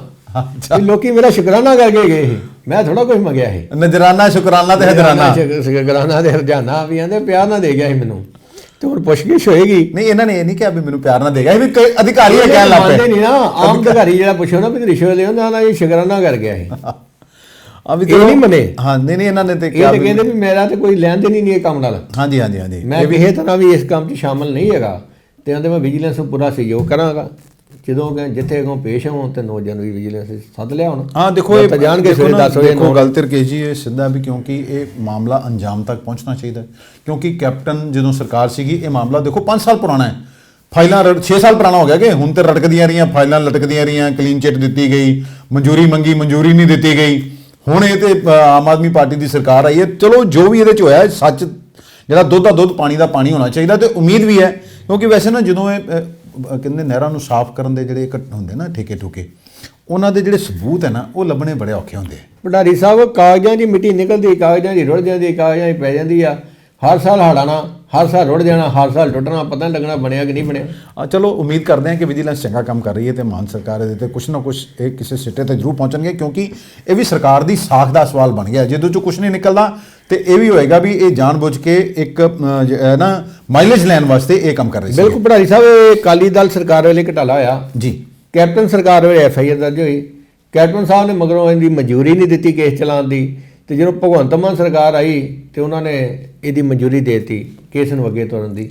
ਨਹੀਂ ਤੇ ਪਹਿਲਾਂ ਤੇ ਮਨਜ਼ੂਰੀਆਂ ਨਹੀਂ ਮਿਲਦੀਆਂ। ਤੁਸੀਂ ਵੇਖ ਲਓ, ਜੰਜੂਆ ਸਾਹਿਬ ਨੇ ਹੁਕਮ ਕੀਤੇ 48 ਘੰਟੇ 'ਚ। ਮੈਨੂੰ ਨਹੀਂ ਲੱਗਦਾ ਕਿਸੇ ਵਿਭਾਗ ਨੇ ਉਹਨਾਂ ਦਾ ਹੁਕਮ ਮੰਨਿਆ। 3 ਵਾਰੀ ਉਹਨਾਂ ਨੇ ਆਦੇਸ਼ ਦਿੱਤੇ ਆ ਤੇ ਲੱਗਦਾ ਨਹੀਂ ਕਿਸੇ ਨੇ ਮੰਨਿਆ। ਮਤਲਬ ਇਹਨਾਂ ਦੀਆਂ ਜੜ੍ਹਾਂ ਥੱਲੋਂ ਤੋਂ ਲੈ ਕੇ ਉੱਤੇ ਤੱਕ ਹੱਥ ਮਿਲੇ ਹੁੰਦੇ ਜੀ। ਇਹ ਜਿਹੜਾ ਇਹਨਾਂ ਦੇ ਖਿਲਾਫ ਬੋਲਦਾ ਉਹਨੂੰ ਚਾਹ ਛਿੜ ਕਰ ਦਿੰਦੇ ਆ, ਉਹਨੂੰ ਪਰੇਸ਼ਾਨ ਕਰਦੇ ਆ। ਆਪੇ ਬੰਦੇ ਰੱਖ ਕੇ ਆਪੇ ਟੈਪ ਵਾਲਿਆਂ ਕੋਈ ਝੂਠੀਆਂ ਸ਼ਿਕਾਇਤਾਂ ਪਾ ਦਿੰਦੇ, ਆਪੇ ਇਨਕੁਆਇਰੀ ਮਾਰ ਕਰ ਲੈਂਦੇ ਆ। ਮਤਲਬ ਇਹਨਾਂ ਕੋ ਪਛਾਣ ਕਰਦੇ ਵੀ ਬੰਦਾ ਆਪੇ ਪਛਾਣ ਜਾਂਦਾ ਵੀ ਮੈਂ ਕਿਹੜਾ ਸਿਆਪਾ ਛੇੜ ਲਿਆ ਯਾਰ, ਮੈਂ ਸਮਾਜ ਸੇਵਾ ਦਾ ਠੇਕਾ ਲਿਆ, ਇਹ ਸੋਚਦਾ ਬੰਦਾ। ਰਕੇਸ਼ ਜੀ, ਪ੍ਰਧਾਨ ਮੰਤਰੀ ਨਰਿੰਦਰ ਮੋਦੀ ਦਾ ਕਾਫਲਾ ਪਿਛਲੇ ਸਾਲ ਅੱਜ ਦੇ ਦਿਨ 1 ਸਾਲ ਹੋ ਗਿਆ ਪੂਰਾ ਜੀ ਫਿਰੋਜ਼ਪੁਰ ਮੋਗਾ ਰੋਡ ਤੇ, ਕਿਉਂਕਿ ਉੱਥੇ ਆਉਂਦੇ ਇਹਨਾਂ ਨੇ, ਉੱਥੇ ਕਿਸੇ ਕਹਿੰਦੇ ਵੀ ਕਿਸੇ ਕਾਲਜ ਦਾ ਵੀ ਉਦਘਾਟਨ ਕਰਨ ਤੇ ਕਿਹਾ ਜਾ ਰਿਹਾ ਸੀ ਉਦੋਂ ਪੰਜਾਬ 'ਚ ਆਉਣਗੇ ਤੇ ਪੰਜਾਬ ਦੇ ਲਈ ਬਹੁਤ ਸਾਰੀਆਂ ਘੋਸ਼ਣਾਵਾਂ ਕਰਕੇ ਜਾਣਗੇ। ਪਰ ਉਦੋਂ ਤੁਹਾਨੂੰ ਯਾਦ ਹੀ ਹੋਣਾ ਕਿ ਕ੍ਰਿਸ਼ੀ ਕਾਨੂੰਨਾਂ ਨੂੰ ਲੈ ਕੇ ਕਿਸਾਨ ਧਰਨਿਆਂ ਤੇ ਸੀਗੇ ਤੇ ਇੱਕ ਪੁਲ ਤੇ ਇਹਨਾਂ ਦਾ ਕਾਫਲਾ ਰੁਕ ਜਾਂਦਾ ਹੈ ਤੇ ਉਹ ਕਾਫਲੇ ਨੂੰ ਲੈ ਕੇ ਕਈ ਜਿਹੜੀਆਂ ਕਮੇਟੀਆਂ ਵੀ ਬਣਦੀਆਂ, ਜਾਂਚ ਵੀ ਹੁੰਦੀ ਹੈ ਤੇ 1 ਸਾਲ ਦੇ ਬਾਅਦ ਉਹ ਜਾਂਚ ਕਿੱਥੇ ਪਹੁੰਚੀ ਹੈ? ਇਹ ਕਿਤੇ ਵੀ ਨਹੀਂ ਪਹੁੰਚੀ ਭਾਜੀ, ਉੱਥੇ ਦੀ ਉੱਥੇ ਹੀ ਆ ਜੀ। ਤੁਹਾਨੂੰ ਯਾਦ ਹੋਊ ਵੀ ਫਿਰੋਜ਼ਪੁਰ ਦੇ ਵਿੱਚ ਸੈਟੇਲਾਈਟ ਹਸਪੀਟਲ ਦਾ ਤੇ ਕੋਈ ਸੈਟੇਲਾਈਟ ਫਿਰੋਜ਼ਪੁਰ PGI ਦਾ ਤੇ ਸੈਟੇਲਾਈਟ ਹਸਪੀਟਲ ਦਾ ਸੈਟੇਲਾਈਟ ਦਾ ਸਰਕਾਰੀ ਉਦਘਾਟਨ ਕਰਨਾ ਸੀ ਇਹਨਾਂ ਨੇ ਜੀ। ਤੇ ਉਦੋਂ ਕਾਂਗਰਸ ਚੋਂ ਰਾਣਾ ਥੋੜੀ ਜੀ ਵੀ ਇੱਥੇ ਗਏ ਸੀ ਤੇ ਉਹਨਾਂ ਦੀ BJP ਗਏ ਸੀ, ਬੜੀ ਵੱਡੀ ਉਹਨਾਂ ਰੈਲੀ ਰੱਖੀ। ਕੈਪਟਨ ਅਮਰਿੰਦਰ ਸਿੰਘ ਵੀ ਉੱਥੇ ਸੀਗੇ, ਉਸ ਸਟੇਜ ਤੇ ਹੀ ਸੀਗੇ। ਹਾਂ, ਬੜੀ ਵੱਡੀ ਉਹਨਾਂ ਨੇ ਰੈਲੀ ਰੱਖੀ ਸੀ, ਉਹਨਾਂ ਨੇ ਆਪਣੀ ਪਾਵਰ ਵਿਖਾਣੀ ਸੀ। ਤੇ ਕੈਪਟਨ ਜਦੋਂ ਇਹ ਪ੍ਰਧਾਨ ਮੰਤਰੀ ਜੀ 5 ਜਨਵਰੀ ਨੂੰ 2022 ਨੂੰ ਉੱਥੇ ਜਾਂਦੇ ਤੇ ਮੌਸਮ ਖਰਾਬ ਹੋਣ ਕਰਕੇ ਨਾ ਇਹਨਾਂ ਨੂੰ ਬਾਈ ਰੋਡ ਖੜਿਆ ਜਾਂਦਾ। ਜੀ ਹੁਣ ਸਰਕਾਰ ਦਾ ਫਰਜ਼ ਤੇ ਬਣਦਾ ਵੀ ਜਿਹੜੀ ਰੋਡ ਤੋਂ ਖੜਨਾ ਉਹ ਰੋਡ ਕਲੀਅਰ ਹੋਣੀ ਚਾਹੀਦੀ। ਬਿਲਕੁਲ ਠੀਕ ਹੈ। ਪਰ ਇੱਥੇ ਪਿੰਡ ਹੈਗਾ ਮੋਗਾ ਫਿਰੋਜ਼ਪੁਰ ਰੋਡ ਤੇ ਪਿਆਰਿਆਣਾ ਪਿੰਡ, ਉੱਥੇ ਕਿਸਾਨਾਂ ਨੂੰ ਪਤਾ ਲੈਂਦਾ ਉਹ ਧਰਨਾ ਲਾ ਦਿੰਦੇ ਆ ਜੀ। ਤੇ 20 ਮਿੰਟ ਤੱਕ ਉਹਨਾਂ ਦਾ ਕਾਫਲਾ ਰੁਕਿਆ ਰਹਿੰਦਾ। ਪ੍ਰਧਾਨ ਮੰਤਰੀ ਸਾਹਿਬ ਉੱਥੇ 20 ਮਿੰਟ ਖਲੋਤੇ ਰਹਿੰਦੇ ਆ। ਬੜੀ ਸ਼ਰਮ ਦੀ ਗੱਲ ਆ ਪੰਜਾਬੀਆਂ ਵਾਸਤੇ ਵੀ ਆਪਾਂ ਮਹਿਮਾਨਵਾਜੀ ਵਾਸਤੇ ਜਾਣੇ ਆ ਤੇ ਆਪਾਂ ਕੀ ਕੰਮ ਕੀਤਾ। ਤੇ ਚੰਨੀ ਸਾਹਿਬ ਨੇ ਤਾਂ ਕੋਈ ਖਾਸ ਨਹੀਂ ਐਕਸ਼ਨ ਲਿਆ। ਤੇ ਪ੍ਰਧਾਨ ਮੰਤਰੀ ਜਾਂਦੇ ਜਾਂਦੇ ਪ੍ਰੈਸ ਵਾਲਿਆਂ ਨੂੰ ਕਹਿ ਗਏ ਕਿ ਆਪਣੇ ਮੁੱਖ ਮੰਤਰੀ ਕੋ ਬਤਾ ਦੇਣਾ ਕਿ ਮੈਂ ਜਿੰਦਾ ਜਾ ਰਹਾ ਹੂੰ। ਉਹਦੇ 'ਚ ਨਾ ਇਹ ਸਾਫ਼ ਨਹੀਂ ਹੋਇਆ। ਉਹਨਾਂ ਨੇ ਪੱਤਰਕਾਰਾਂ ਉਹਨਾਂ ਨੇ ਉਦੋਂ ਬਹੁਤ ਸਾਰੀ ਮੀਡੀਆ 'ਚ ਇਹ ਰਿਪੋਰਟ ਜ਼ਰੂਰ ਨਸ਼ਰ ਹੋਈ ਸੀਗੀ ਵੀ ਉਹ ਜਾਣ ਲੱਗੇ ਕਹਿ ਗਏ ਕਿ ਮੈਂ ਜਿੰਦਾ ਜਾ ਰਹਾ ਹੂੰ। ਪਰ ਉਹਨਾਂ ਨੇ ਇਹ ਗੱਲ ਕਿਹਨੂੰ ਕਹੀ, ਕਿਹੜੇ ਅਧਿਕਾਰੀ ਨੂੰ ਕਹੀ, ਇਹ ਅਜੇ ਤੱਕ ਪੁਸ਼ਟੀ ਨਹੀਂ ਹੋਈ। ਅਜੇ ਤੱਕ ਵੀ ਜਿਹੜਾ ਨਾ ਕਹਿੰਦੇ ਵੀ ਅਗਿਆਤਵਾਸ 'ਚ। ਇਹਦੇ ਸਬੰਧ 'ਚ ਥਾਣਾ ਕੁਲਗੜੀ 'ਚ 6 ਜਨਵਰੀ 2022 ਨੂੰ ਜਿਸ ਤੋਂ ਲਗਭਗ 150 ਲੋਕਾਂ ਦੇ ਵਿਰੁੱਧ FIR ਦਰਜ ਕਰ ਲਈ ਗਈ। ਕਰੀਬ 15 ਦੇ ਲੋਕ ਫੜੇ ਗਏ ਪਰ ਛੱਡ ਦਿੱਤਾ ਗਿਆ। ਫਿਰ 13 ਜਨਵਰੀ ਨੂੰ ਸੁਪਰੀਮ ਕੋਰਟ ਵੱਲੋਂ ਇੱਕ ਰਿਟਾਇਰਡ ਜਸਟਿਸ ਆ ਇੰਦੂ ਮਲਹੋਤਰਾ, ਉਹਨਾਂ ਦੀ ਨਾਲ 4 ਮੈਂਬਰੀ ਕਮੇਟੀ ਬਣਾ ਦਿੱਤੀ ਜੀ। ਉਹਨਾਂ ਨੇ ਆਪਣੀ ਜਾਂਚ ਕੀਤੀ ਤੇ ਸੁਪਰੀਮ ਕੋਰਟ 'ਚ ਜਮ੍ਹਾਂ ਕਰਾਤੀ। ਪਰ ਅਜੇ ਤੱਕ ਇਹ ਨਹੀਂ ਪਤਾ ਲੱਗਾ ਵੀ ਜਾਂਚ ਸਾਹਮਣੇ ਕੀ ਆਇਆ। ਇਹ ਮਾਮਲਾ ਜਿੱਦਾਂ ਪਹਿਲੀਆਂ ਜਾਂਚਾਂ ਦਾ ਹੁੰਦਾ ਉੱਦਾਂ ਹੀ ਰਫਾ ਦਫਾ ਹੀ ਹੋ ਗਿਆ ਜੀ। ਨਹੀਂ ਉਦੋਂ ਕਿ ਸ਼ਾਇਦ ਨਾ ਇੱਕ ਮੇਰੇ ਧਿਆਨ 'ਚ ਹੈ ਵੀ ਇੱਕ ਉਦੋਂ ਇਹ ਸੀਗਾ ਵੀ ਇੱਕ ਅਧਿਕਾਰੀ ਦੇ ਉੱਪਰ ਦਾ ਨਾਂ ਲਿਆ ਗਿਆ ਸੀਗਾ ਵੀ ਉਸ ਅਧਿਕਾਰੀ ਕਰਕੇ ਸਭ ਕੁਝ ਹੋਇਆ। ਪਰ ਸਵਾਲ ਇਹ ਹੈ ਵੀ ਜਦੋਂ ਪ੍ਰਧਾਨ ਮੰਤਰੀ ਕਿਤੇ ਵੀ ਵਿਜ਼ਿਟ ਕਰਦੇ ਨੇ ਤੇ ਇਹਨਾਂ ਦੀ ਸੁਰੱਖਿਆ ਦੀ ਜ਼ਿੰਮੇਵਾਰੀ ਹੁੰਦੀ ਹੈ NSG ਦੇ ਉੱਤੇ। ਤੇ ਉਹ ਦੇਖੋ ਕਿਤੇ ਵੀ ਜਾਂਦੇ ਆ, ਜਦੋਂ ਮੰਨ ਲਓ ਉਹਨਾਂ ਦਾ ਕਿਤੇ ਦੌਰਾ ਹੈ ਤੇ 10 ਦਿਨ ਪਹਿਲੇ ਉਹ ਸਾਰੀ ਜਿਹੜੀ NSGs ਨੇ ਉੱਥੇ ਜਾ ਕੇ ਆਪਣਾ ਮੋਰਚਾ ਸੰਭਾਲ ਲੈਂਦੇ, ਅਧਿਕਾਰੀਆਂ ਦੇ ਨਾਲ ਗੱਲਬਾਤ ਵੀ ਕਰਦੇ ਆ। ਭੰਡਾਰੀ ਸਾਹਿਬ NSG ਨੇ ਲੋਕਲ ਪੁਲਿਸ ਨਾਲ ਕੋਆਰਡੀਨੇਸ਼ਨ ਕਰਨੀ ਹੁੰਦੀ ਆ ਜੀ। ਰਸਤੇ ਸਾਫ਼ ਤਾਂ NSG ਨੂੰ ਪਤਾ ਰਸਤਾ ਕਿਹੜਾ ਕਿੱਧਰ ਜਾਂਦਾ। ਰਸਤੇ ਸਾਫ਼ ਪੁਲਿਸ ਨੇ ਦੱਸਣਾ ਵੀ ਆਹ ਰਸਤੇ ਤੋਂ ਜਾਓ, ਆਹ ਰਸਤਾ ਸਾਫ਼ ਜੇ, ਇੱਥੇ ਧਰਨਾ ਲੱਗਾ ਜੇ, ਇੱਧਰ ਆ ਜੇ। ਕਲੀਅਰ ਕਰਾਣੀ ਸਟੇਟ ਗਵਰਨਮੈਂਟ ਦੀ ਜ਼ਿੰਮੇਵਾਰੀ ਹੁੰਦੀ ਹੈ, NSG ਦੀ ਨਹੀਂ ਹੁੰਦੀ। ਉਦੋਂ ਬੜਾ ਰੌਲਾ ਪਿਆ ਸੀਗਾ ਵੀ ਕਿਉਂਕਿ BJP ਵਾਲਿਆਂ ਨੇ ਕਿਹਾ ਸੀ ਵੀ ਪਾਕਿਸਤਾਨ ਦੀ ਸਰਹੱਦ ਤੋਂ ਕੁਝ ਕਿਲੋਮੀਟਰ ਦੂਰ ਹੀ ਪ੍ਰਧਾਨ ਮੰਤਰੀ ਜੀ ਨੂੰ ਖਤਰੇ 'ਚ ਪਾਤਾ ਗਿਆ। ਬਟ ਚਲੋ ਇਹ ਜੇ ਪ੍ਰਧਾਨ ਮੰਤਰੀ ਦੀ ਸੁਰੱਖਿਆ ਦੀ ਢਿੱਲ ਦੀ ਜ਼ਿੰਮੇਵਾਰੀ ਦੀ ਜਾਂਚ ਨਹੀਂ ਸਾਹਮਣੇ ਆਉਂਦੀ ਤੇ ਆਮ ਜਨਤਾ ਦਾ ਕੀ ਬਣਦਾ ਹੋਊ। ਉਦੋਂ ਕਿ ਜੀ ਇਹ ਵੀ ਸਾਹਮਣੇ ਆਇਆ ਸੀ ਨਾ ਕੁਛ ਨਾ ਬਹੁਤ ਸਾਰੀਆਂ ਵੀਡੀਓਜ਼ ਵੀ ਉਦੋਂ ਚੱਲੀਆਂ ਸੀ ਕਿਉਂਕਿ ਮੌਸਮ ਖਰਾਬ ਸੀ ਤੇ ਕੈਪਟਨ ਅਮਰਿੰਦਰ ਸਿੰਘ ਸਟੇਜ ਤੇ ਸੀ ਤੇ ਖਾਲੀ ਕੁਰਸੀਆਂ ਨੂੰ ਭਾਸ਼ਣ ਦੇ ਰਹੇ ਸੀਗੇ। ਉਦੋਂ ਇਹ ਆਰੋਪ ਵੀ ਲੱਗੇ ਸੀਗੇ ਵੀ ਪ੍ਰਧਾਨ ਮੰਤਰੀ ਜੀ ਨੂੰ ਪਤਾ ਲੱਗ ਗਿਆ ਕਿ ਉਸ ਹਿਸਾਬ ਨਾਲ ਇਕੱਠ ਨਹੀਂ ਹੋਇਆ, ਖਾਲੀ ਹੈਗਾ, ਇਕੱਠ ਇਹਨਾਂ ਨਹੀਂ ਹੋਇਆ, ਇਸ ਕਰਕੇ ਉਹ ਵਾਪਸ ਚਲੇ ਗਏ। ਇਹ ਆਰੋਪ ਲੱਗੇ ਸੀਗੇ। ਹੁਣ ਸੱਚਾਈ ਕੀ ਹੈ? ਚੰਨੀ ਸਾਹਿਬ ਨੇ ਵੀ ਇਹ ਗੱਲ ਕਹੀ ਸੀ, ਸਾਬਕਾ ਮੁੱਖ ਮੰਤਰੀ। ਬਹੁਤ ਸਾਰੇ ਲੀਡਰਾਂ ਨੇ ਇਹੋ ਕਿਹਾ ਸੀ ਪਰ ਇਹ ਸਾਡੇ ਤੇ ਬਿਆਨਬਾਜ਼ੀ ਨਾ ਕਰੋ, ਸਾਡੇ ਤੇ ਇਲਜ਼ਾਮ ਨਾ ਲਾਓ, ਤੁਹਾਡੇ ਤੋਂ ਤੇ ਬੰਦੇ ਨਹੀਂ ਇਕੱਠੇ ਹੋਏ। ਇਹ ਉਦੋਂ ਕਿਉਂਕਿ ਬਹੁਤ ਸਾਰੀ ਵੀਡੀਓਜ਼ ਨੇ। ਚਲੋ ਇਹ ਪ੍ਰਧਾਨ ਮੰਤਰੀ ਦੀ ਸੁਰੱਖਿਆ ਜਿਹੜੀ ਕਰਨੀ ਹੈ ਉਹ ਕਿਸੇ ਵੀ ਰਾਜ ਦੀ ਜਿਹੜੀ ਉਹ ਪ੍ਰਾਥਮਿਕਤਾ ਹੋਣੀ ਚਾਹੀਦੀ ਹੈ। ਤੇ ਰਿਪੋਰਟ ਉਮੀਦ ਹੈ ਕਿ ਜਲਦੀ ਛੇਤੀ ਨਸ਼ਰ ਹੋਏਗੀ ਤੇ ਜਿਹੜੇ ਵੀ ਇਹਦੇ 'ਚ ਜਿਵੇਂ ਹੈ ਵਾਕਈ ਕੋਈ ਇਹਦੇ 'ਚ ਦੋਸ਼ੀ ਹੈ ਤੇ ਉੱਤੇ ਕਾਰਵਾਈ ਹੋਏਗੀ। ਕਿ ਜੀ ਹਰਿਆਣਾ 'ਚ ਵਿਜੀਲੈਂਸ ਬਿਊਰੋ ਉਹ ਇੱਕ ਫੈਸਲਾ ਲੈਂਦਾ। ਦੇਖੋ ਵੀ ਉਹ ਪ੍ਰੈਸ ਕਾਨਫਰੰਸ ਕਰਕੇ ਕਹਿੰਦੇ ਵੀ ਜਿੰਨੇ ਵੀ ਭ੍ਰਸ਼ਟ ਅਧਿਕਾਰੀ ਤੇ ਕਰਮਚਾਰੀ ਹੈ ਉਹਨਾਂ ਦੀਆਂ ਪ੍ਰਾਪਰਟੀਆਂ ਹੁਣ ਅਟੈਚ ਕਰ ਲਈਆਂ ਜਾਣਗੀਆਂ, ਸੀਲ ਕਰ ਲਈਆਂ ਜਾਣਗੀਆਂ। ਦੇਖੋ ਫੈਸਲਾ ਤਾਂ ਚੰਗਾ ਹੀ ਹੈ ਪਰ ਇਹਦੇ ਨਾਲ ਮੈਂ ਚਾਹਾਂਗਾ ਤੁਸੀਂ ਇਸ ਸਵਾਲ ਨੂੰ ਐਡਰੈਸ ਕਰੋ ਕਿ ਦੂਜੇ ਪਾਸੇ ਰਾਜਸਥਾਨ ਜਿੱਥੇ ਕਿ ਕਾਂਗਰਸ ਦੀ ਸਰਕਾਰ ਹੈ, ਹਰਿਆਣਾ 'ਚ BJP ਦੀ ਸਰਕਾਰ ਹੈ, ਮਨੋਹਰ ਲਾਲ ਖੱਟਰ ਉੱਥੇ ਮੁੱਖ ਮੰਤਰੀ ਜੀ ਤੇ ਰਾਜਸਥਾਨ 'ਚ ਅਸ਼ੋਕ ਗਹਿਲੋਤ ਮੁੱਖ ਮੰਤਰੀ ਨੇ, ਕਾਂਗਰਸ ਦੀ ਸਰਕਾਰ ਹੈ। ਉੱਥੇ ਐਂਟੀ ਕਰਪਸ਼ਨ ਬਿਊਰੋ ਦੇ ਇੱਕ ਅਧਿਕਾਰੀ ਆਉਂਦੇ ਆ, ਉਹ ਕਹਿੰਦੇ ਵੀ ਹੁਣ ਜਿੰਨਾ ਚਿਰ ਆਰੋਪ ਸਿੱਧ ਨਹੀਂ ਹੋਣਗੇ ਉਹਨਾਂ ਚਿਰ ਮੀਡੀਆ ਨੂੰ ਕੋਈ ਵੀ ਜਾਣਕਾਰੀ ਨਹੀਂ ਦਿੱਤੀ ਜਾਏਗੀ।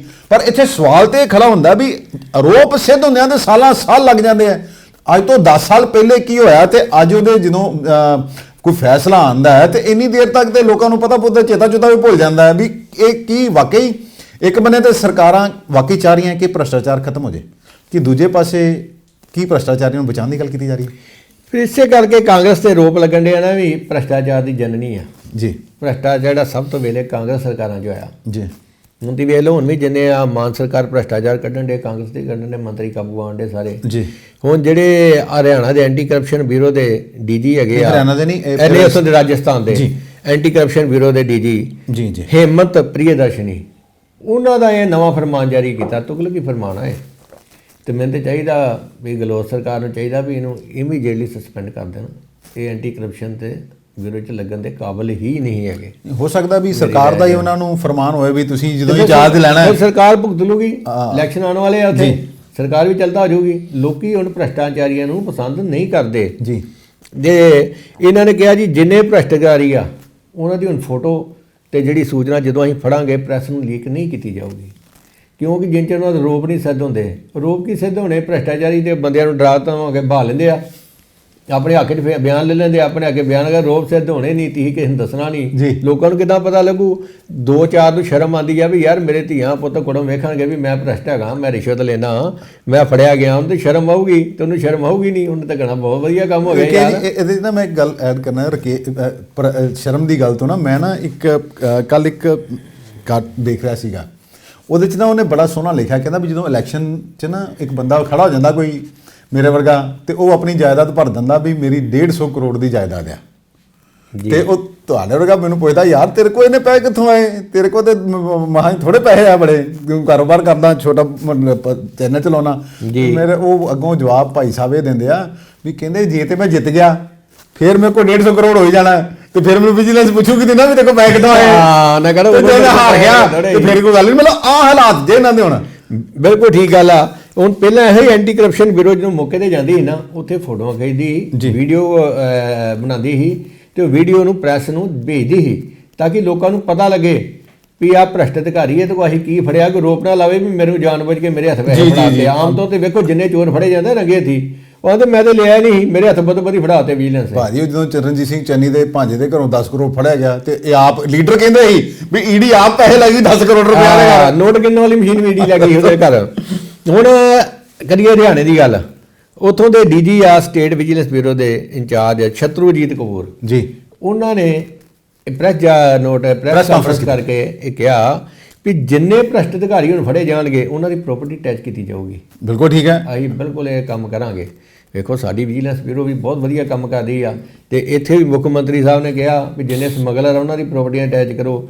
ਤੇ ਮੈਨੂੰ ਲੱਗਦਾ ਵੀ ਸਾਡੀ ਵਿਜੀਲੈਂਸ ਬਿਊਰੋ ਨੂੰ ਵੀ ਇਹਨਾਂ ਦੇ ਮੁਤਾਬਕ ਚੱਲ ਕੇ ਭ੍ਰਿਸ਼ਟ ਅਧਿਕਾਰੀਆਂ ਦੀਆਂ ਪ੍ਰਾਪਰਟੀਆਂ ਵੀ ਅਟੈਚ ਕਰਨੀਆਂ ਚਾਹੀਦੀਆਂ, ਤਾਂ ਕਿ ਜਿਹੜਾ ਜਨਤਾ ਦੀ ਖੂਨ ਪਸੀਨੇ ਦੀ ਕਮਾਈ ਉਹਨਾਂ ਨੇ ਲੁੱਟੀ ਆ ਉਹ ਰਿਕਵਰ ਹੋ ਸਕੇ, ਸਰਕਾਰ ਕੋ ਆਵੇ। ਔਰ ਕਿ ਜੀ ਜਿਹੜੇ ਰਿਟਾਇਰ ਹੋਣ ਵਾਲੇ ਉਹਨਾਂ ਨੂੰ ਬੈਨੀਫਿਟ ਨਹੀਂ ਮਿਲਣੇ ਚਾਹੀਦੇ ਇਹਨਾਂ ਸਾਰੇ ਚੋਰਾਂ ਨੂੰ, ਜਿੰਨੇ ਵੀ ਹੈਗੇ ਨਾ, ਜਿਨ੍ਹਾਂ ਨੇ ਲੋਕਾਂ ਦਾ ਖੂਨ ਚੂਸਿਆ। ਸਾਬਕਾ ਹੈਲਥ ਡਾਇਰੈਕਟਰ ਉਹਨਾਂ ਦਾ ਵੀ ਪਚੇਤ 'ਚ ਨਾ ਆਇਆ ਸੀ ਗਲਤ 'ਚ, ਉਹ ਲੈ ਗਏ ਆਪਣੇ ਬੈਨੀਫਿਟ ਸਾਰੇ।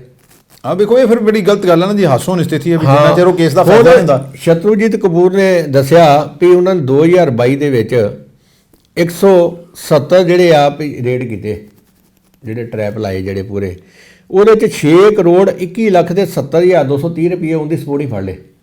ਅੱਛਾ, ਉਹਦੀ ਸਪੋਰਟ ਉਹਨਾਂ ਫੜ ਲਏ। ਉਹਨਾਂ ਕਿਹਾ ਵੀ ਇਹ ਵੀ ਅਸੀਂ ਇੱਕ ਫੰਡ ਤਿਆਰ ਕਰ ਰਹੇ ਹਾਂ, ਰਿਵੋਲਵਿੰਗ ਫੰਡ, ਉਹ 'ਚ ਪਾਏ ਜਾਣਗੇ। ਤੇ ਉਹਨਾਂ ਨੇ 193 ਜਿਹੜੇ ਅਰੈਸਟ ਕੀਤੇ ਆ, ਗਵਰਨਮੈਂਟ ਸਰਵੈਂਟ ਅਰੈਸਟ ਕੀਤੇ ਬਿਲਕੁਲ ਠੀਕ ਦੇ ਵਿੱਚ, ਇੰਕਲੂਡਿੰਗ 27 ਗਸਟਡ ਅਫਸਰਸ, 160 ਨੋਨ ਗਸਟਡ ਅਫਸਰਸ, ਤੇ 18 ਪਬਲਿਕ ਦੇ ਬੰਦੇ ਜਿਹੜੇ ਵਿੱਚ ਦਲਾਲ ਬਣ ਜਾਂਦੇ ਆ। ਉਹ ਕਹਿੰਦੇ ਮੇਰੇ ਉਹਨੂੰ ਫੜਾ ਆਈ, ਮੇਰੇ ਨੌਕਰ ਨੂੰ ਫੜਾ ਆਈ, ਮੇਰੇ ਦੁਕਾਨਦਾਰ ਨੂੰ ਫੜਾ ਆਈ, ਉਹ ਬੰਦੇ 18 ਉਹ ਵੀ ਆਏ ਵਿੱਚ ਜੀ। ਤੇ ਟੋਟਲ ਜਿਹੜੇ ਉਹਨਾਂ ਨੇ 246 ਕੇਸ ਰਜਿਸਟਰਡ ਕੀਤੇ ਆ। ਆਂਦੇ ਵੀ ਪਿਛਲੇ 10-15 ਸਾਲਾਂ 'ਚ ਇਹ ਰਿਕਾਰਡ ਆ ਵੀ ਵਿਜੀਲੈਂਸ ਨੇ ਇੰਨਾ ਵੱਡਾ ਕਾਰਵਾਈ ਨਹੀਂ ਹਰਿਆਣੇ 'ਚ ਕੀਤੀ ਜਿਹੜੀ ਐਰਕੀ ਕੀਤੀ ਆ। ਮੈਨੂੰ ਯਾਦ ਆ ਵੀ ਸਾਡੇ ਵਿਜੀਲੈਂਸ ਨੂੰ ਵੇਖ ਕੇ ਵੀ ਐਕਟਿਵ ਹੋ ਗਏ ਆ ਜੀ, ਤੇ ਲਗਭਗ ਐਵਰੇਜ 18 ਕੇਸ ਆ ਜਾਂਦੇ ਜੇ ਹਰ ਮਹੀਨੇ ਦੇ। ਅਭੀ ਦੇਖੋ ਰਕੇਸ਼ ਜੀ, ਮੈਂ ਨਾ ਆਪਣੇ ਜਿੰਨਾ ਸੰਵਿਧਾਨ ਰਚਤਾ ਬਾਬਾ ਡਾਕਟਰ ਭੀਮ ਰਾਵ ਅੰਬੇਦਕਰ, ਉਹਨਾਂ ਨੇ ਬੜਾ ਵਧੀਆ ਸੰਵਿਧਾਨ ਬਣਾਇਆ ਸੀ। 2 ਕਹਿੰਦੇ ਨਾ ਵੀ ਉਹਨਾਂ ਨੇ ਚੈੱਕ ਰੱਖਿਆ ਸੀ, ਮੰਤਰੀ ਤੇ ਥੱਲੇ ਅਧਿਕਾਰੀ।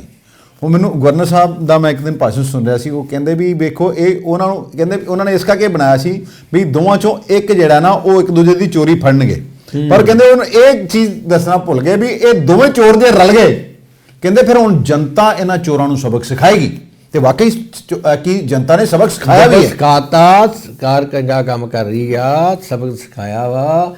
ਤੇ ਰਾਜਸਥਾਨ ਦੀ ਜਿਹੜੀ ਸਰਕਾਰ ਨੂੰ ਵੀ ਪੰਜਾਬ ਤੇ ਹਰਿਆਣੇ ਕੋਲੋਂ ਅਕਲ ਲੈਣੀ ਚਾਹੀਦੀ ਆ, ਸਬਕ ਲੈਣਾ ਚਾਹੀਦਾ, ਚੰਗਾ ਕੰਮ ਕਰਨਾ ਚਾਹੀਦਾ, ਇਹਨਾਂ ਨੂੰ ਨਸ਼ਰ ਕਰਨਾ ਚਾਹੀਦਾ ਰਿਸ਼ਵਤਖੋਰਾਂ ਨੂੰ। ਨਹੀਂ ਤੇ ਲੋਕੀ ਸਿਖਾ ਦੇਣਗੇ ਸਬਕ, ਉੱਥੇ ਇਲੈਕਸ਼ਨ ਹੋਣ ਵਾਲੇ ਦੇ ਨਾਂ ਤੇ ਜਾਇਦਾਦਾਂ ਲਈ ਜਾਂਦੇ ਆ, ਇਲੈਕਸ਼ਨ ਕੋਈ ਨਹੀਂ ਕਰਦੇ ਆ, ਲੋਕੀ ਬੜੇ ਪਰੇਸ਼ਾਨ ਆ। ਪਬਲਿਕ ਦੇਖੋ ਨਾ ਜੀ, ਕਹਿੰਦੇ ਨਾ ਇਹ ਪਬਲਿਕ ਹੈ ਸਭ ਜਾਣਤੀ ਹੈ, ਸਿਖਾ ਦੋਗੀ ਪਬਲਿਕ ਇਹਨਾਂ ਨੂੰ। ਮੇਰੀ ਸ਼ਿਕਾਇਤ ਇੱਕ ਅਧਿਕਾਰੀ ਸੀ ਇੱਕ ਹਸਪਤਾਲ ਦਾ, ਉਹ ਜਦੋਂ ਇੱਕ ਪਰਚਾ ਘਟਨਾ ਸੀ ਹੁੰਦੀ ਈਐਮਓ ਦੀ ਜ਼ਿੰਮੇਵਾਰੀ, ਇਹਨੇ ਇੱਕ ਨਵਾਂ ਸਿਸਟਮ ਸ਼ੁਰੂ ਕੀਤਾ ਵੀ ਬੋਰਡ ਇੱਕ ਬਣਾ ਕੇ ਉਹਨੂੰ ਕਵਰ ਕਰੂਗਾ।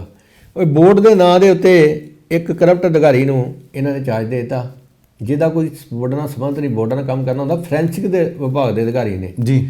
ਉਹ ਜਦੋਂ ਐਸਐਮਓ ਕੋਲ ਜਾਂਦੇ ਬੰਦੇ ਵੀ ਸਾਡਾ ਦਿੱਤਾ ਜਾਵੇ ਕੇਸ, ਡਿਕਲੇਅਰ ਨਹੀਂ ਹੋ ਰਿਹਾ, ਵੀ ਡਿਕਲੇਅਰ ਕਰਤਾ ਈਐਮਓ ਨੇ, 8-10 ਦਿਨ ਹੋ ਗਏ ਆ, ਕੀ ਕਿਹਾ ਉਹ ਆਂਦਾ ਫਲਾਣੇ ਉਹ ਜਿਹੜਾ ਭ੍ਰਿਸ਼ਟ ਅਧਿਕਾਰੀ ਦਾ ਨਾਂ ਲੈਂਦਾ ਉਸ ਡਾਕਟਰ ਨੂੰ ਜਾ ਕੇ ਮਿਲੋ। ਉਹ ਡਾਕਟਰ ਕੋ ਕਹਿੰਦਾ ਵੀ ਲਿਆਓ 50,000 ਰੁਪਈਆ ਦਿਓ ਫਿਰ ਕਰਾਂਗੇ।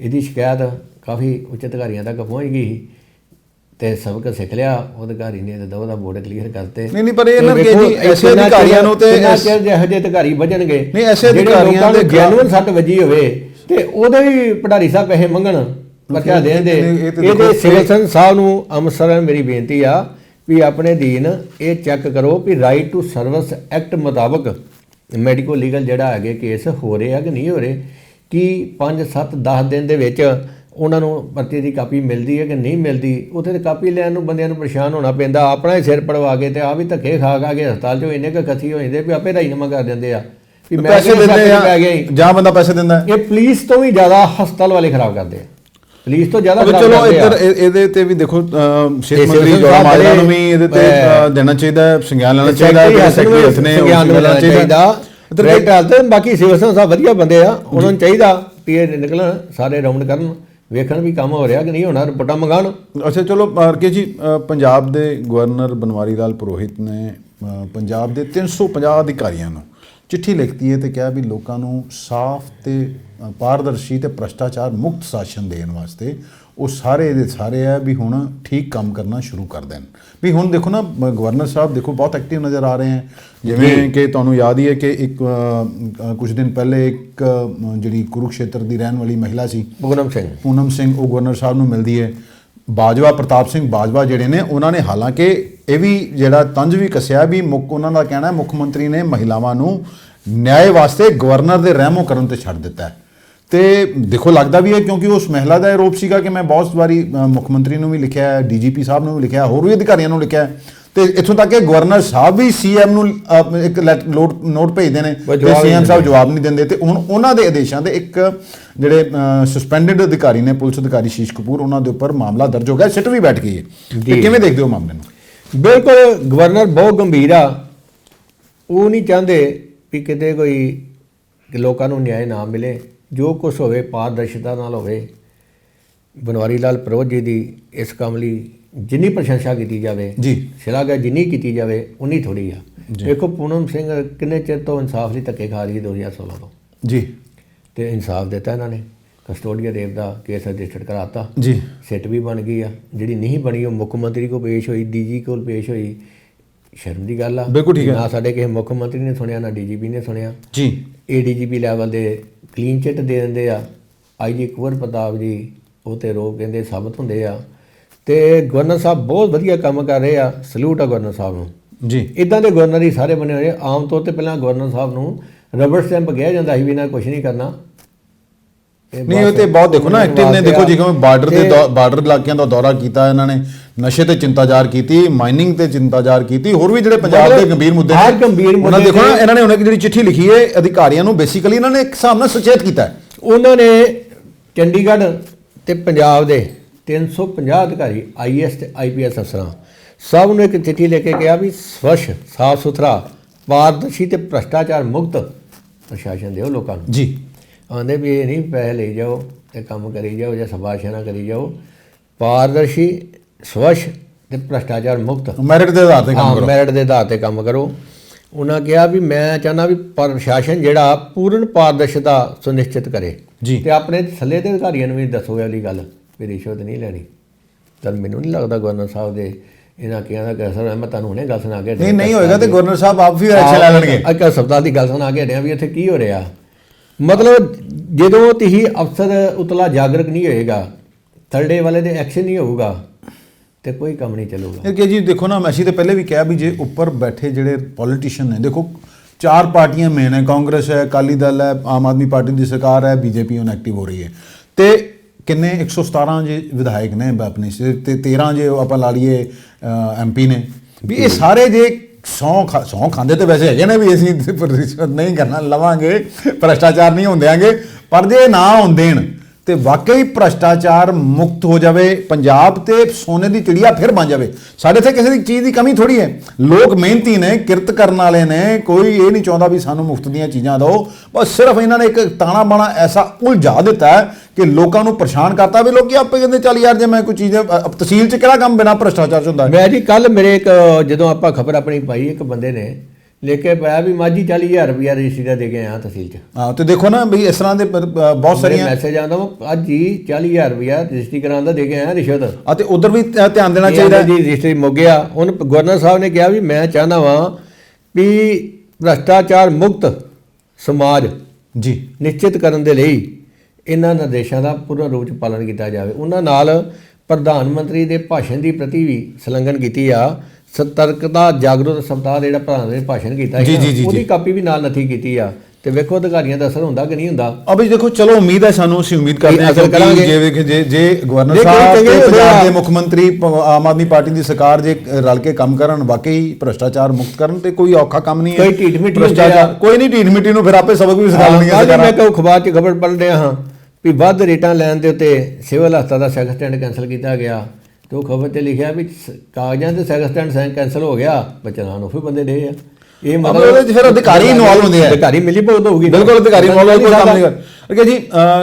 ਕੱਲ ਮੀਟਿੰਗ ਹੁੰਦੀ ਹੈ ਸੀਐਮ ਆਪਣੇ ਭਗਵੰਤ ਮਾਨ ਤੇ ਨਾਲ ਹਰਿਆਣਾ ਦੇ ਸੀਐਮ ਮਨੋਹਰ ਲਾਲ ਖੱਟਰ, ਗਜਿੰਦਰ ਸਿੰਘ ਸ਼ੇਖਾਵਤ ਉਹਨਾਂ ਬੁਲਾਉਂਦੇ ਵੀ ਪੰਜਾਬ ਦੇ ਪਾਣੀਆਂ ਦਾ ਜਿਸਾ ਪੱਖ ਪਹਿਲੀ ਵਾਰੀ ਭਗਵੰਤ ਮਾਨ ਉਹਨਾਂ ਨੇ ਰੱਖਿਆ। ਮੈਨੂੰ ਨਹੀਂ ਲੱਗਦਾ ਵੀ ਕਿਸੇ ਨੇ ਪਹਿਲਾਂ ਰੱਖਿਆ ਹੋਵੇ। ਉਹਨਾਂ ਨੇ ਮਤਲਬ ਪੂਰੀ ਚੀਜ਼ ਕੈਲਕੂਲੇਟਿਵ ਤਰੀਕੇ ਨਾਲ ਦੱਸੀ ਹੈ ਵੀ ਸਾਡੇ ਕੋਲ ਤਾਂ ਪਾਣੀ ਹੈ ਹੀ ਨਹੀਂ। ਬਿਲਕੁਲ ਉਹਨਾਂ ਕਿਹਾ ਸਾਡੇ ਕੋਲ ਪਾਣੀ ਨਹੀਂ ਹੈਗੀ, ਪਾਣੀ ਦੀ ਇੱਕ ਬੂੰਦ ਫਾਲਤੂ ਨਹੀਂ, ਅਸੀਂ ਨਹੀਂ ਦੇਣਾ। ਉਹ ਆਂਦਾ ਜੀ ਸਤਲੁਜ ਯਮੁਨਾ ਲਿੰਕ ਛੱਡ ਕੇ YSL ਕਰ ਦਿਓ, ਯਮੁਨਾ ਸਤਲੁਜ ਲਿੰਕ ਵੀ ਤੁਹਾਡਾ ਯਮੁਨਾ ਦਾ ਪਾਣੀ ਵਾਧੂਗਾ ਉਹ ਤੇ ਤੁਸੀਂ ਦਿੰਦੇ ਨਹੀਂ, ਉਹ ਸਤਲੁਜ 'ਚ ਪਾਓ ਤੇ ਜਿਹੜਾ ਸਾਨੂੰ ਵੀ ਆਵੇ। ਹਾਂ ਤੁਸੀਂ ਵੀ ਵਰਤੋ ਤੇ ਅਸੀਂ ਵੀ ਵਰਤੀਏ। ਉਹਨਾਂ ਕਿਹਾ ਵੀ ਅਸੀਂ ਸੁਪਰੀਮ ਕੋਰਟ 'ਚ ਆਪਣਾ ਕੇਸ ਪੂਰਾ ਪੁਰਜੋਰ ਤਰੀਕੇ ਨਾਲ ਉਠਾਵਾਂਗੇ, ਚੰਗੇ ਵੀ ਦੱਸਾਂਗੇ। ਉਹ ਆਂਦੇ ਵੀ ਸਾਡੇ ਜਿਹੜੇ 150 ਬਲਾਕ ਹੈਗੇ ਆ, 70% ਜਿਹੜੇ ਬਲਾਕ ਆ ਬਲੈਕ ਡਾਰਕ ਜ਼ੋਨ 'ਚ ਚਲ ਗਏ ਜੀ। ਮੋਰ ਦੈਨ ਪਾਣੀ ਦੀ ਬੜੀ ਮੋਰ ਦੈਨ 78% ਜੀ ਵੀ ਉਹਦੇ ਪਾਣੀ ਨਹੀਂ ਹੈਗਾ। ਆਂਦਾ ਵੀ ਨਹਿਰੀ ਢਾਂਚੇ ਨੂੰ ਸੁਧਾਰਨ ਵਾਸਤੇ ਕੇਂਦਰ ਨੇ ਸਾਨੂੰ 1 ਰੁਪਈਆ ਵੀ ਨਹੀਂ ਦਿੱਤਾ। ਅੱਛਾ 1 ਰੁਪਈਆ ਅਜੇ ਤੱਕ ਮਿਲਿਆ। ਆਂਦੇ 42 ਸਾਲ ਪਹਿਲਾਂ ਸਮਝੌਤਾ ਹੋਇਆ ਸੀ, ਉਦੋਂ ਜਿਹੜੇ ਆਂਦੇ ਵੀ ਪਾਣੀ ਹੀ ਪੰਜਾਬ ਕੋਲ 18.56 ਮਿਲੀਅਨ ਏਕੜ ਫੁੱਟ ਹੈਗਾ ਸੀ, ਤੇ ਹੁਣ ਜਿਹੜਾ ਹੈਗਾ 12.63 ਮਿਲੀਅਨ ਏਕੜ ਫੁੱਟ ਹੈਗਾ। ਤੇ ਹਰਿਆਣੇ ਕੋਲ ਇਸ ਵਕਤ ਜਿਹੜਾ ਪਾਣੀ ਹੈਗਾ 14.10 ਮਿਲੀਅਨ ਏਕੜ ਫੁੱਟ ਹੈਗਾ। ਆਂਦੇ ਵੀ ਹਰਿਆਣੇ ਨੂੰ ਯਮੁਨਾ ਤੋਂ ਵੀ ਪਾਣੀ ਮਿਲਦਾ, ਹਰਿਆਣੇ ਨੂੰ ਘੱਗਰ ਨਦੀ ਨੂੰ ਮਿਲਦਾ, ਸਾਡੇ ਪੰਜਾਬ 'ਚ ਵੀ ਕਦੀ ਵਗਦੀ ਕਦੀ ਉਹ ਵੀ ਪਾਣੀ, ਉਹਦਾ ਹਿਸਾਬ ਕਿੱਥੇ ਜਾਣਾ।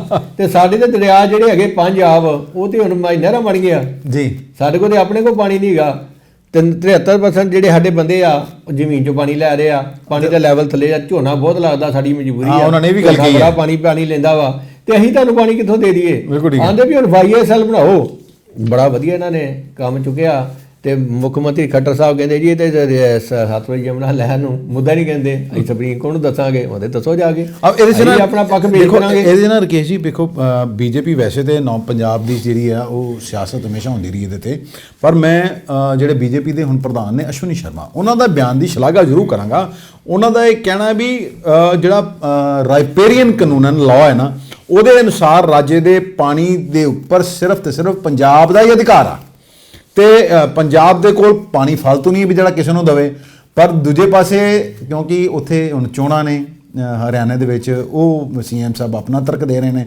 ਹੁਣ ਇਹ ਵੀ ਬਹੁਤ ਵੱਡਾ ਸਵਾਲ ਹੈ ਕਿ ਜਦੋਂ ਸੁਪਰੀਮ ਕੋਰਟ 'ਚ ਇਹ ਮਾਮਲਾ ਗਿਆ, ਹੁਣ ਜਿਹੜੇ ਅਫਸਰ ਅਧਿਕਾਰੀ ਹੋਣਗੇ ਨੇ ਮਾਨ ਸਾਹਿਬ ਦੇ ਨਾਲ, ਅਧਿਕਾਰੀ ਤੇ ਉਦੋਂ ਵੀ ਇਹੀ ਸੀ ਜਾਂ ਇਹਨਾਂ ਦੇ ਸੀਨੀਅਰ ਸੀ, ਵੀ ਇਹਨਾਂ ਨੇ ਸਿਰਫ ਤੇ ਸਿਰਫ ਉਹਨਾਂ ਲੀਡਰਾਂ ਦੀ ਚਿਮਚਾਗਿਰੀ ਕੀਤੀ ਜਿਹੜੇ ਕਿ ਆਪਣਾ ਰਾਜਨੀਤੀ ਕਰਦੇ ਸੀ ਜਾਂ ਕਿ ਲੋਕਾਂ ਕੋਲੋਂ ਸਿਰਫ ਜੁਮਲੇ ਸੁਣਾ ਕੇ ਤੇ ਵੋਟਾਂ ਹਾਸਲ ਕਰਦੇ ਸੀਗੇ। ਬਿਲਕੁਲ ਇਸ ਕਰਕੇ ਹੁਣ ਦੇਖੋ ਮਾਨ ਸਾਹਿਬ ਨੇ ਬਿਲਕੁਲ ਬੜਾ ਪੱਖ ਆਪਣਾ ਬੜੀ ਮਜ਼ਬੂਤੀ ਨਾਲ ਰੱਖਿਆ ਜੀ। ਉਹਨਾਂ ਦੇ ਹਾਵ ਭਾਵ ਦੱਸਦੇ ਸੀ ਬਿਲਕੁਲ ਕਾਇਮ ਹੈਗੇ ਆ। ਇਹ ਜਗ੍ਹਾ ਇੱਕ ਹੋਰ ਨਸ਼ਰ ਹੋ ਰਹੀ ਚੀਜ਼ ਹੈ ਵੀ ਕਹਿੰਦੇ ਵੀ ਜਦੋਂ ਇਹ ਸਤਲੁਜ SYL ਦੀ ਗੱਲ ਹੋਈ ਨਾ, ਤੇ ਉਦੋਂ ਹਰਿਆਣਾ ਨੇ 1 ਕਰੋੜ ਰੁਪਇਆ ਵੀ ਦਿੱਤਾ ਸੀ ਪੰਜਾਬ ਨੂੰ ਨਹਿਰ ਬਣਾਉਣ ਵਾਸਤੇ, ਤੇ ਇਹਨਾਂ ਨੇ ਪੈਸੇ ਉਹ ਲੈ ਲਏ। ਤੇ ਜਦੋਂ ਰੌਲਾ ਪਿਆ ਨਾ ਮੁੜ ਕੇ, ਤੇ ਫੇਰ ਇਹਨਾਂ ਨੂੰ ਲੱਗਿਆ ਵੀ ਕੰਮ ਤੇ ਗਲਤ ਹੋ ਗਿਆ, ਨਹਿਰ ਵੀ ਖੋਤੀ ਸੀ। ਹਾਂ ਤੇ ਚਲੋ ਹੁਣ ਚਲੋ ਉਮੀਦ ਹੈ ਕਿ ਪਾਣੀ ਦਾ ਮਸਲਾ, ਜੇ ਦੇਖੋ ਹਰਿਆਣੇ ਵਾਲੇ ਵੀ ਆਪਣੇ ਭੈਣ ਭਾਈ ਨੇ, ਪਾਣੀ ਜੇ ਹੈਗਾ ਤੇ ਪਾਣੀ ਸਭ ਨੂੰ ਮਿਲਣਾ ਚਾਹੀਦਾ। ਸਾਹਿਬ ਨੇ ਕਿਹਾ ਵੀ ਹਰਿਆਣਾ ਸਾਡਾ ਛੋਟਾ ਭਰਾ ਵਾ, ਜੇ ਸਾਡੇ ਕੋਲ ਪਾਣੀ ਵੱਧ ਹੁੰਦਾ ਜ਼ਰੂਰ ਦਿੰਦੇ। ਹਾਂ, ਹਰਿਆਣੇ 'ਚ ਯਮੁਨਾ 'ਚ ਸੋ ਪਾਣੀ ਨੂੰ ਸਾਨੂੰ ਦੇਣ।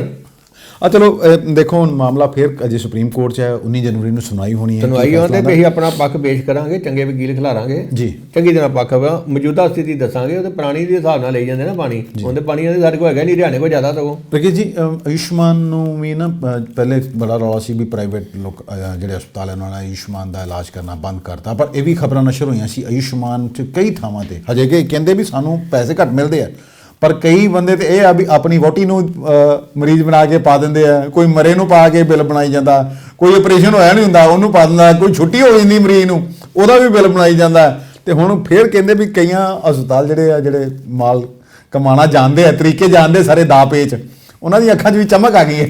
ਵੇਖੋ ਪਿੱਛੇ ਸਾਰੇ ਨਰਸਿੰਗ ਹੋਮ ਵਾਲਿਆਂ ਨੇ ਫੈਸਲਾ ਲੈ ਲਿਆ ਸੀ ਵੀ ਅਸੀਂ ਆਯੁਸ਼ਮਾਨ ਦੇ ਮਰੀਜ਼ ਦਾਖਲ ਨਹੀਂ ਕਰਨੇ ਕਿਉਂਕਿ ਸਰਕਾਰ ਕੋਲ ਸਾਡੀ ਪੇਮੈਂਟ ਨਹੀਂ ਮਿਲਦੀ ਜੀ। ਇੱਕ ਬੰਦੇ ਰੋਂਦੇ ਹੁੰਦੇ ਵੀ ਸਰਕਾਰ ਨੇ ਰੇਟ ਬੜੇ ਘੱਟ ਰੱਖੇ ਆ, ਤੇ ਇਹ ਕੀ ਕਰਦੇ ਸੀ ਆਯੁਸ਼ਮਾਨ ਤੋਂ ਕੋਈ ਪੈਸੇ ਕਲੇਮ ਕਰ ਲੈਂਦੇ ਸੀ ਤੇ ਮਰੀਜ਼ਾਂ ਕੋਲ ਵੀ ਲੈ ਲੈਂਦੇ ਸੀ। ਬੜਿਆਂ ਦੀ ਕੇਸ ਸਰਕਾਰ ਦੇ ਨੌਲੇਜ 'ਚ ਆਏ ਜੀ, ਸਰਕਾਰ ਨੇ ਪੇਮੈਂਟਾਂ ਬੰਦ ਕਰਤੀਆਂ, ਜਾਂਚ ਕਰਾਈ, ਬੜੇ ਪਿੱਟੇ, ਇਹਨਾਂ ਦੇ ਮਰੀਜ਼ ਬੰਦ ਕਰਤੇ ਤੇ ਪੁੱਛਾਂ ਤੇ ਹੁਣ ਫਿਰ ਤਾਂ ਆ ਗਿਆ ਤੇ ਲਾਣਾ ਸ਼ੁਰੂ ਕਰਤਾ। 80% ਜਿਹੜੀ ਰਾਸ਼ੀ ਸਰਕਾਰ ਨੇ ਦੇਣੀ ਆ ਉਹ ਰਿਲੀਜ਼ ਕਰਤੀ ਆ ਜੀ। ਵੇਖੋ 40 ਲੱਖ ਫੈਮਲੀਆਂ ਦੇ ਆਯੁਸ਼ਮਾਨ ਦੇ ਕਾਰਡ ਬਣੇ ਆ। ਹੁਣ ਜਿੱਦਾਂ ਤੁਸੀਂ ਦੱਸਿਆ ਵੀ ਇਹਨਾਂ ਕਾਰਡਾਂ ਦਾ ਦੁਰਉਪਯੋਗ ਵੀ ਹੁੰਦਾ, ਬਿਲਕੁਲ ਠੀਕ ਹੈ, ਦੁਰਵਰਤੋਂ ਹੁੰਦੀ ਇਹਨਾਂ ਦੀ। ਹੁਣ ਕਈ ਜਿੱਦਾਂ ਤੇ ਅਸੀਂ ਇੱਕ ਨੇ ਆਪਣੀ ਵਹੁਟੀ ਪਾ ਲਈ, ਕੋਈ ਹੋਰ ਰਿਸ਼ਤੇਦਾਰ ਪਾ ਲੈਂਦਾ, ਕਿਸੇ ਨੇ ਮੁਲਾਜ਼ਮਾਂ ਦੇ ਬਣਾਏ ਆ ਤੇ ਝੂਠੇ ਬਿੱਲ ਬਣਾਉਣਾ ਸਰਕਾਰ ਕੋਲ। ਸਾਡੀਆਂ ਸਕੀਮਾਂ ਕਿਉਂ ਨਹੀਂ ਕਾਮਯਾਬ ਹੁੰਦੀਆਂ, ਇੰਸ਼ੋਰੈਂਸਾਂ ਕਿਉਂ ਨਹੀਂ ਕਾਮਯਾਬ ਹੁੰਦੀਆਂ? ਇਹ ਹਸਪਤਾਲਾਂ ਵੀ ਕਰਦੇ ਵੀ ਜਿਹੜਾ ਜਿੱਦਾਂ ਹੁਣ ਅਸੀਂ ਇਲਾਜ ਕਰਾਉਣਾ ਚਾਹੀਏ ਜੀ ਕੈਸ਼ ਪੈਸੇ ਦੇਣੇ ਉਹ 50 ਲੱਖ 'ਚ ਹੋਣਾ, 50,000 'ਚ ਹੋ ਗਿਆ ਸਮਝੋ।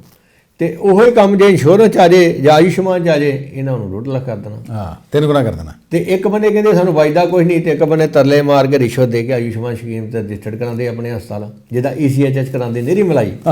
ਬੜੇ ਹਸਪਤਾਲ ਇਦਾਂ ਦੇ ਆ, ਸਿਰਫ ਉਹਨਾਂ ਕੋਲ ਹੋਰ ਕੋਈ ਮਰੀਜ਼ ਨਹੀਂ, ਸਿਰਫ ECHS। ਤੇ ਉਹ ਕਹਿੰਦੇ ਸਾਨੂੰ ਲੋੜ ਨਹੀਂ ਹੋਰ। ਬੰਦੇ ਮਹਿੰਗੇ ਰੇਟਾਂ ਦੇ ਹਸਪਤਾਲ ਖਰੀਦ ਲੈਂਦੇ ਆ ਜਿਹਨਾਂ ਕੋਈ ECHS ਹੁੰਦੀ ਆ, ਨਾ ਕਿਸੇ ਦੇ ਤੇ ਹੁੰਦੀ, ਚਲਾਨ ਕੋਣ ਡਿਆ ਹੁੰਦਾ। ਇਹਦੇ ਤੇ ਵੀ ਇੱਕ ਐਪੀਸੋਡ ਕਰਾਂਗੇ ਅਸੀਂ, ਮੇਰੇ ਕੋਲ ਬਹੁਤ ਸਾਰੇ ਡਾਕੂਮੈਂਟਸ ਹੈਗੇ ਇਹਦੇ ਤੇ 250 ਕਰੋੜ ਪੈਂਡਿੰਗ ਹੀ 80% ਆਂਦੇ ਜਾਰੀ ਹੋ ਗਿਆ। ਤੇ ਹੁਣ ਫਿਰ ਇਹਨਾਂ ਨੇ ਦਾਖਲ ਕਰਨੇ ਸ਼ੁਰੂ ਕਰਤੇ ਮਰੀਜ਼, ਮੁੱਛਾਂ ਨੂੰ ਤਾਂ ਲਾਤਾ ਫਿਰ। ਮੁੱਛਾਂ ਨੂੰ ਤਾਂ ਚਲੋ ਸਰਕਾਰ ਨੂੰ ਇਹ ਹੈਗਾ ਵੀ ਪਹਿਲੇ ਤੇ ਇਹ ਜਾਂਚ ਹੋਣੀ ਚਾਹੀਦੀ ਵੀ ਉਹ ਕਿਹੜੇ ਲੋਕ ਨੇ ਜਿਹੜੇ ਆਪਣੀਆਂ ਰਿਸ਼ਤੇਦਾਰਾਂ ਨੂੰ ਜਾਂ ਆਪਣੀਆਂ ਵਹੁਟੀਆਂ ਨੂੰ ਦਾਖਲ ਕਰਕੇ ਮਰੀਜ਼ ਬਣਾ ਕੇ ਉੱਥੇ ਪੈਸੇ ਲਈ ਜਾਂਦੇ ਨੇ, ਤੇ ਕਿੰਨਿਆਂ ਨੂੰ ਜੁਰਮਾਨੇ ਪਾਏ, ਜੁਰਮਾਨੇ ਕਿਉਂ, ਇਹਨਾਂ ਦੇ ਖਿਲਾਫ ਪਰਚੇ ਕਿਉਂ ਨਹੀਂ ਦਰਜ ਕੀਤੇ, ਤੇ ਇਹਨਾਂ ਦੇ ਕੋਲੋਂ ਪੈਸੇ ਕਿਉਂ ਨਹੀਂ ਕੀ ਵਸੂਲ ਕੀਤੇ ਗਏ, ਕੀ ਅਧਿਕਾਰੀ ਨਾਲ ਰਲੇ ਹੋਏ ਨੇ ਇਹਦੇ ਵਿੱਚ? ਇਹ ਬਹੁਤ ਵੱਡਾ ਸਵਾਲ ਹੈ, ਲੋਕ ਇਸ ਸਵਾਲ ਦਾ ਜਵਾਬ ਚਾਹੁੰਦੇ ਨੇ। ਕਿ ਜੀ ਸਿਹਤ ਮੰਤਰੀ ਸਾਬਕਾ ਬਲਬੀਰ ਸਿੰਘ ਸਿੱਧੂ ਕਹਿੰਦੇ ਉਹਨਾਂ ਦੀਆਂ ਮੁਸ਼ਕਲਾਂ ਘੱਟ ਨਹੀਂ ਹੋਈਆਂ, ਹਾਲਾਂਕਿ ਉਹਨਾਂ ਨੇ ਇੱਕ ਦਿਨ ਪਹਿਲਾਂ ਕਿਹਾ ਤਾਂ ਮੈਂ ਕਿਸੇ ਵੀ ਜਾਂਚ ਲਈ ਤਿਆਰ ਹਾਂ, ਵੀ ਮੈਂ ਤੇ ਜੱਦੀ ਮੀਰ ਹਾਂ, ਮੇਰੇ ਕੋਲ ਮੇਰਾ ਕਾਰੋਬਾਰ ਚੱਲਦਾ ਹੈ, ਗੈਸ ਏਜੰਸੀ ਵੀ ਹੈ, ਮੇਰੀ ਏਜੰਸੀਆਂ ਵੀ, ਹੋਰ ਵੀ ਏਜੰਸੀਆਂ। ਤੇ ਹੁਣ ਕਹਿੰਦੇ ਆ ਵੀ ਕਾਫੀ ਸਾਰੀ ਉਹਨਾਂ ਦੇ ਖਿਲਾਫ ਜਿਹੜੇ ਹੈ ਕੁਝ ਲੋਕ ਜਿਹੜੇ ਉੱਥੋਂ ਦੇ ਉਹ ਕੁਝ ਸਬੂਤ ਦੇਣ ਨੂੰ ਤਿਆਰ ਹੋ ਗਏ ਵਿਜੀਲੈਂਸ ਨੂੰ। ਬਿਲਕੁਲ ਆਪੋਜੀਸ਼ਨ ਜਿਹੜੀ ਹਮਲਾਵਰ ਹੋ ਗਈ ਉਹਨਾਂ ਦੇ ਜੀ। ਹੁਣ ਮੋਹਾਲੀ ਜ਼ਿਲ੍ਹਾ ਯੋਜਨਾ ਬੋਰਡ ਦੇ ਸਾਬਕਾ ਚੇਅਰਮੈਨ ਤੇ ਐਕਸ MLA NK ਸ਼ਰਮਾ, ਉਹਨਾਂ ਆਰੋਪ ਲਾਏ ਇਹਨਾਂ ਦੇ ਬੜੇ ਜ਼ਿਆਦਾ। ਵਿਜੀਲੈਂਸ ਤੇ ਲੀਪਾਪੋਦੀ ਕਰਨ ਦੀ ਆ ਜੀ, ਇਹਨਾਂ ਤੇ ਬੜੇ ਕਬਜ਼ੇ ਕੀਤੇ ਆ, ਸ਼ਾਮਲਾ ਦਾ ਜ਼ਮੀਨ ਬੜੀਆਂ ਕਬਜ਼ੇ ਕੀਤੀਆਂ ਜੀ। ਉਹ ਆਂਦੇ ਵੀ ਇਹਨਾਂ ਨੇ ਕਿੱਟਾਂ ਲਈਆਂ ਸੀ, ਟੈਂਡਰ ਪਾਏ, ਪਹਿਲਾਂ ਕਿੱਟਾਂ ਲਈਆਂ 2021 ਦੇ 837 ਰੁਪਏ ਦੇ ਹਿਸਾਬ ਨਾਲ 16,000 ਤੇ 668 ਕਿੱਟਾਂ ਜੀ।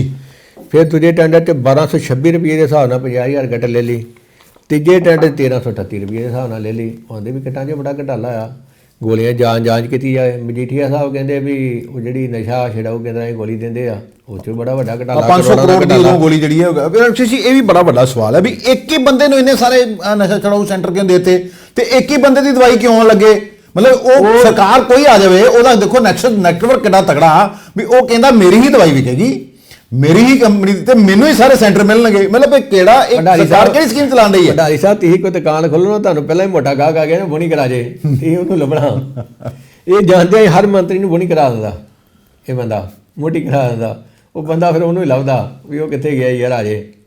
ਮਤਲਬ ਇਹ ਵੀ ਇੱਕ ਗੋਲੀ ਦੇ ਹਿਸਾਬ ਦੇ ਨਾਲ ਦੇਖੋ, ਗੋਲੀ ਦੇ ਹਿਸਾਬ ਦੇ ਨਾਲ ਕਮਿਸ਼ਨ ਲਈ ਜਾਂਦੀ ਹੈ ਵੀ ਕਿੰਨੀਆਂ ਲੱਖਾਂ ਗੋਲੀਆਂ ਯੂਜ਼ ਹੁੰਦੀਆਂ, ਤੇ ਜੇ 5 ਲੱਖ ਗੋਲੀ ਯੂਜ਼ ਹੋ ਗਈ ਤੇ ਇੱਕ ਗੋਲੀ ਦੀ ਜੇ 50 ਪੈਸੇ ਵੀ ਦੇਖੋ ਕਰਕੇ ਜੀ, 10 ਪੈਸੇ ਲਾਓ ਜੀ, ਨਹੀਂ 50 ਪੈਸੇ ਜੀ ਕਿਹਾ ਜਾਂਦਾ, ਫਿਰ ਉਹਦੀ ਕੀਮਤ ਵਧਾ ਦਿੰਦੇ ਆ। ਉਹਨਾਂ ਨੇ ਕੀ ਕਰਨਾ?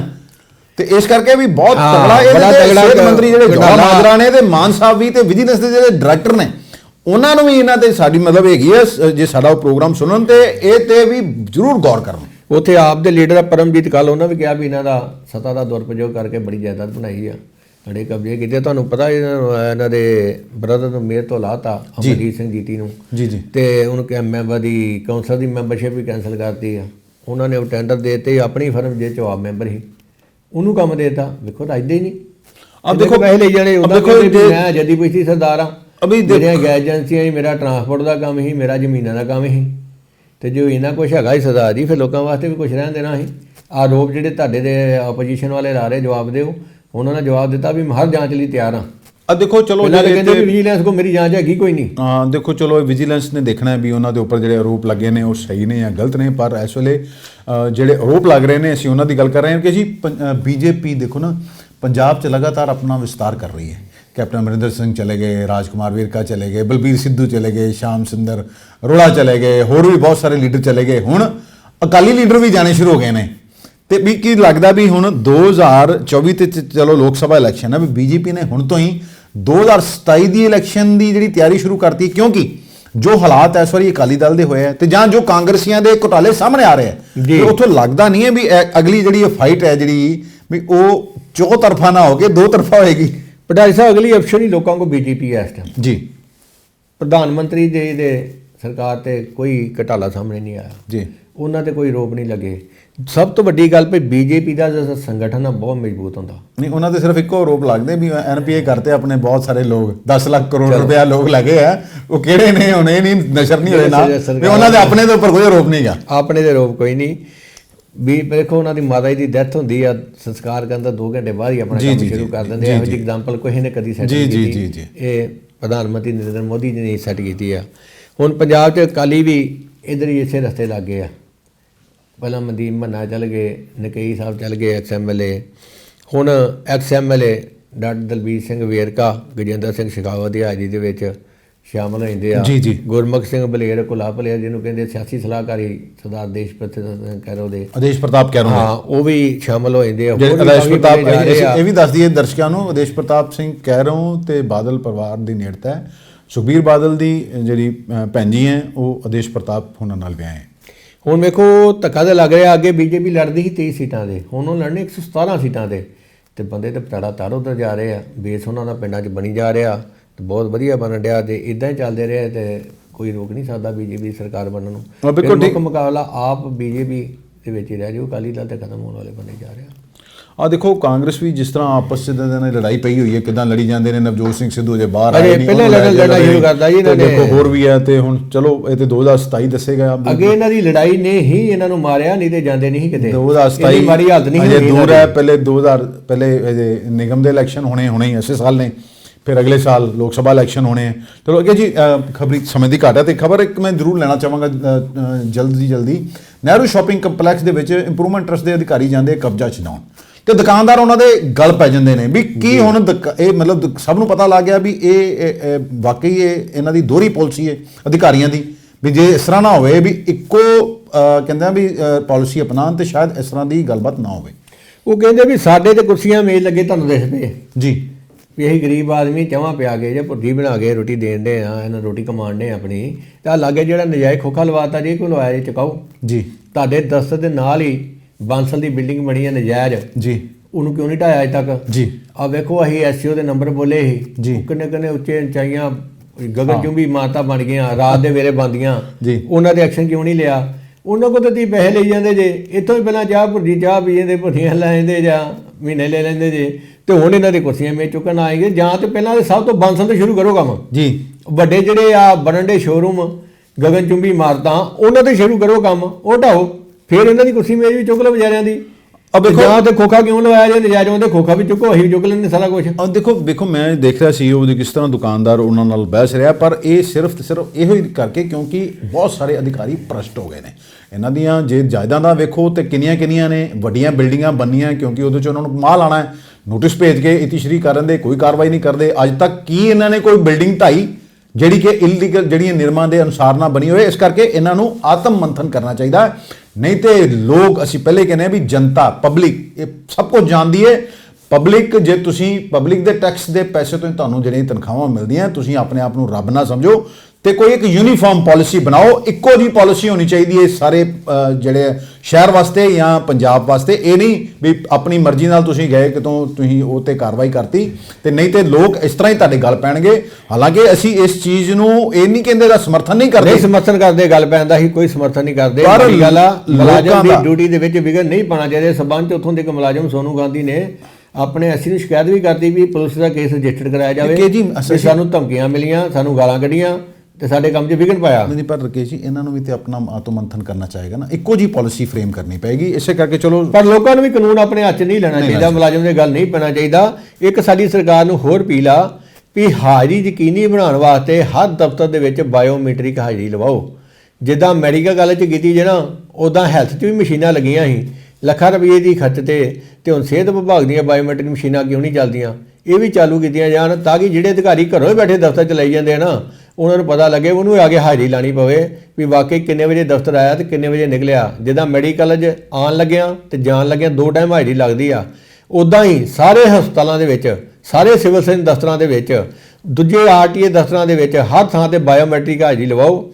ਆਉਣ ਲੱਗਿਆਂ ਵੀ ਲਾਵੇ ਬੰਦਾ ਹਾਜ਼ਰੀ, ਅੰਗੂਠਾ ਲਾਵੇ ਤੇ ਜਾਣ ਲੱਗਿਆਂ ਵੀ ਲਾਵੇ। ਜਾਣ ਤੋਂ ਪਹਿਲੇ ਇੱਕ ਵਾਰੀ ਫਿਰ ਤੁਹਾਨੂੰ ਸਾਰਿਆਂ ਨੂੰ, ਦਰਸ਼ਕਾਂ ਨੂੰ ਵੀ, ਜੇ ਤੁਹਾਨੂੰ ਸਾਡਾ ਪ੍ਰੋਗਰਾਮ ਚੰਗਾ ਲੱਗੇ ਇਹਨੂੰ ਲਾਈਕ, ਕਮੈਂਟ, ਸ਼ੇਅਰ ਤੇ ਸਾਡੇ ਚੈਨਲ ਨੂੰ ਸਬਸਕ੍ਰਾਈਬ ਜ਼ਰੂਰ ਕਰੋ। ਸਾਨੂੰ ਦਿਓ ਇਜਾਜ਼ਤ, ਤਦ ਤੱਕ ਸਤਿ ਸ਼੍ਰੀ ਅਕਾਲ, ਨਮਸਕਾਰ।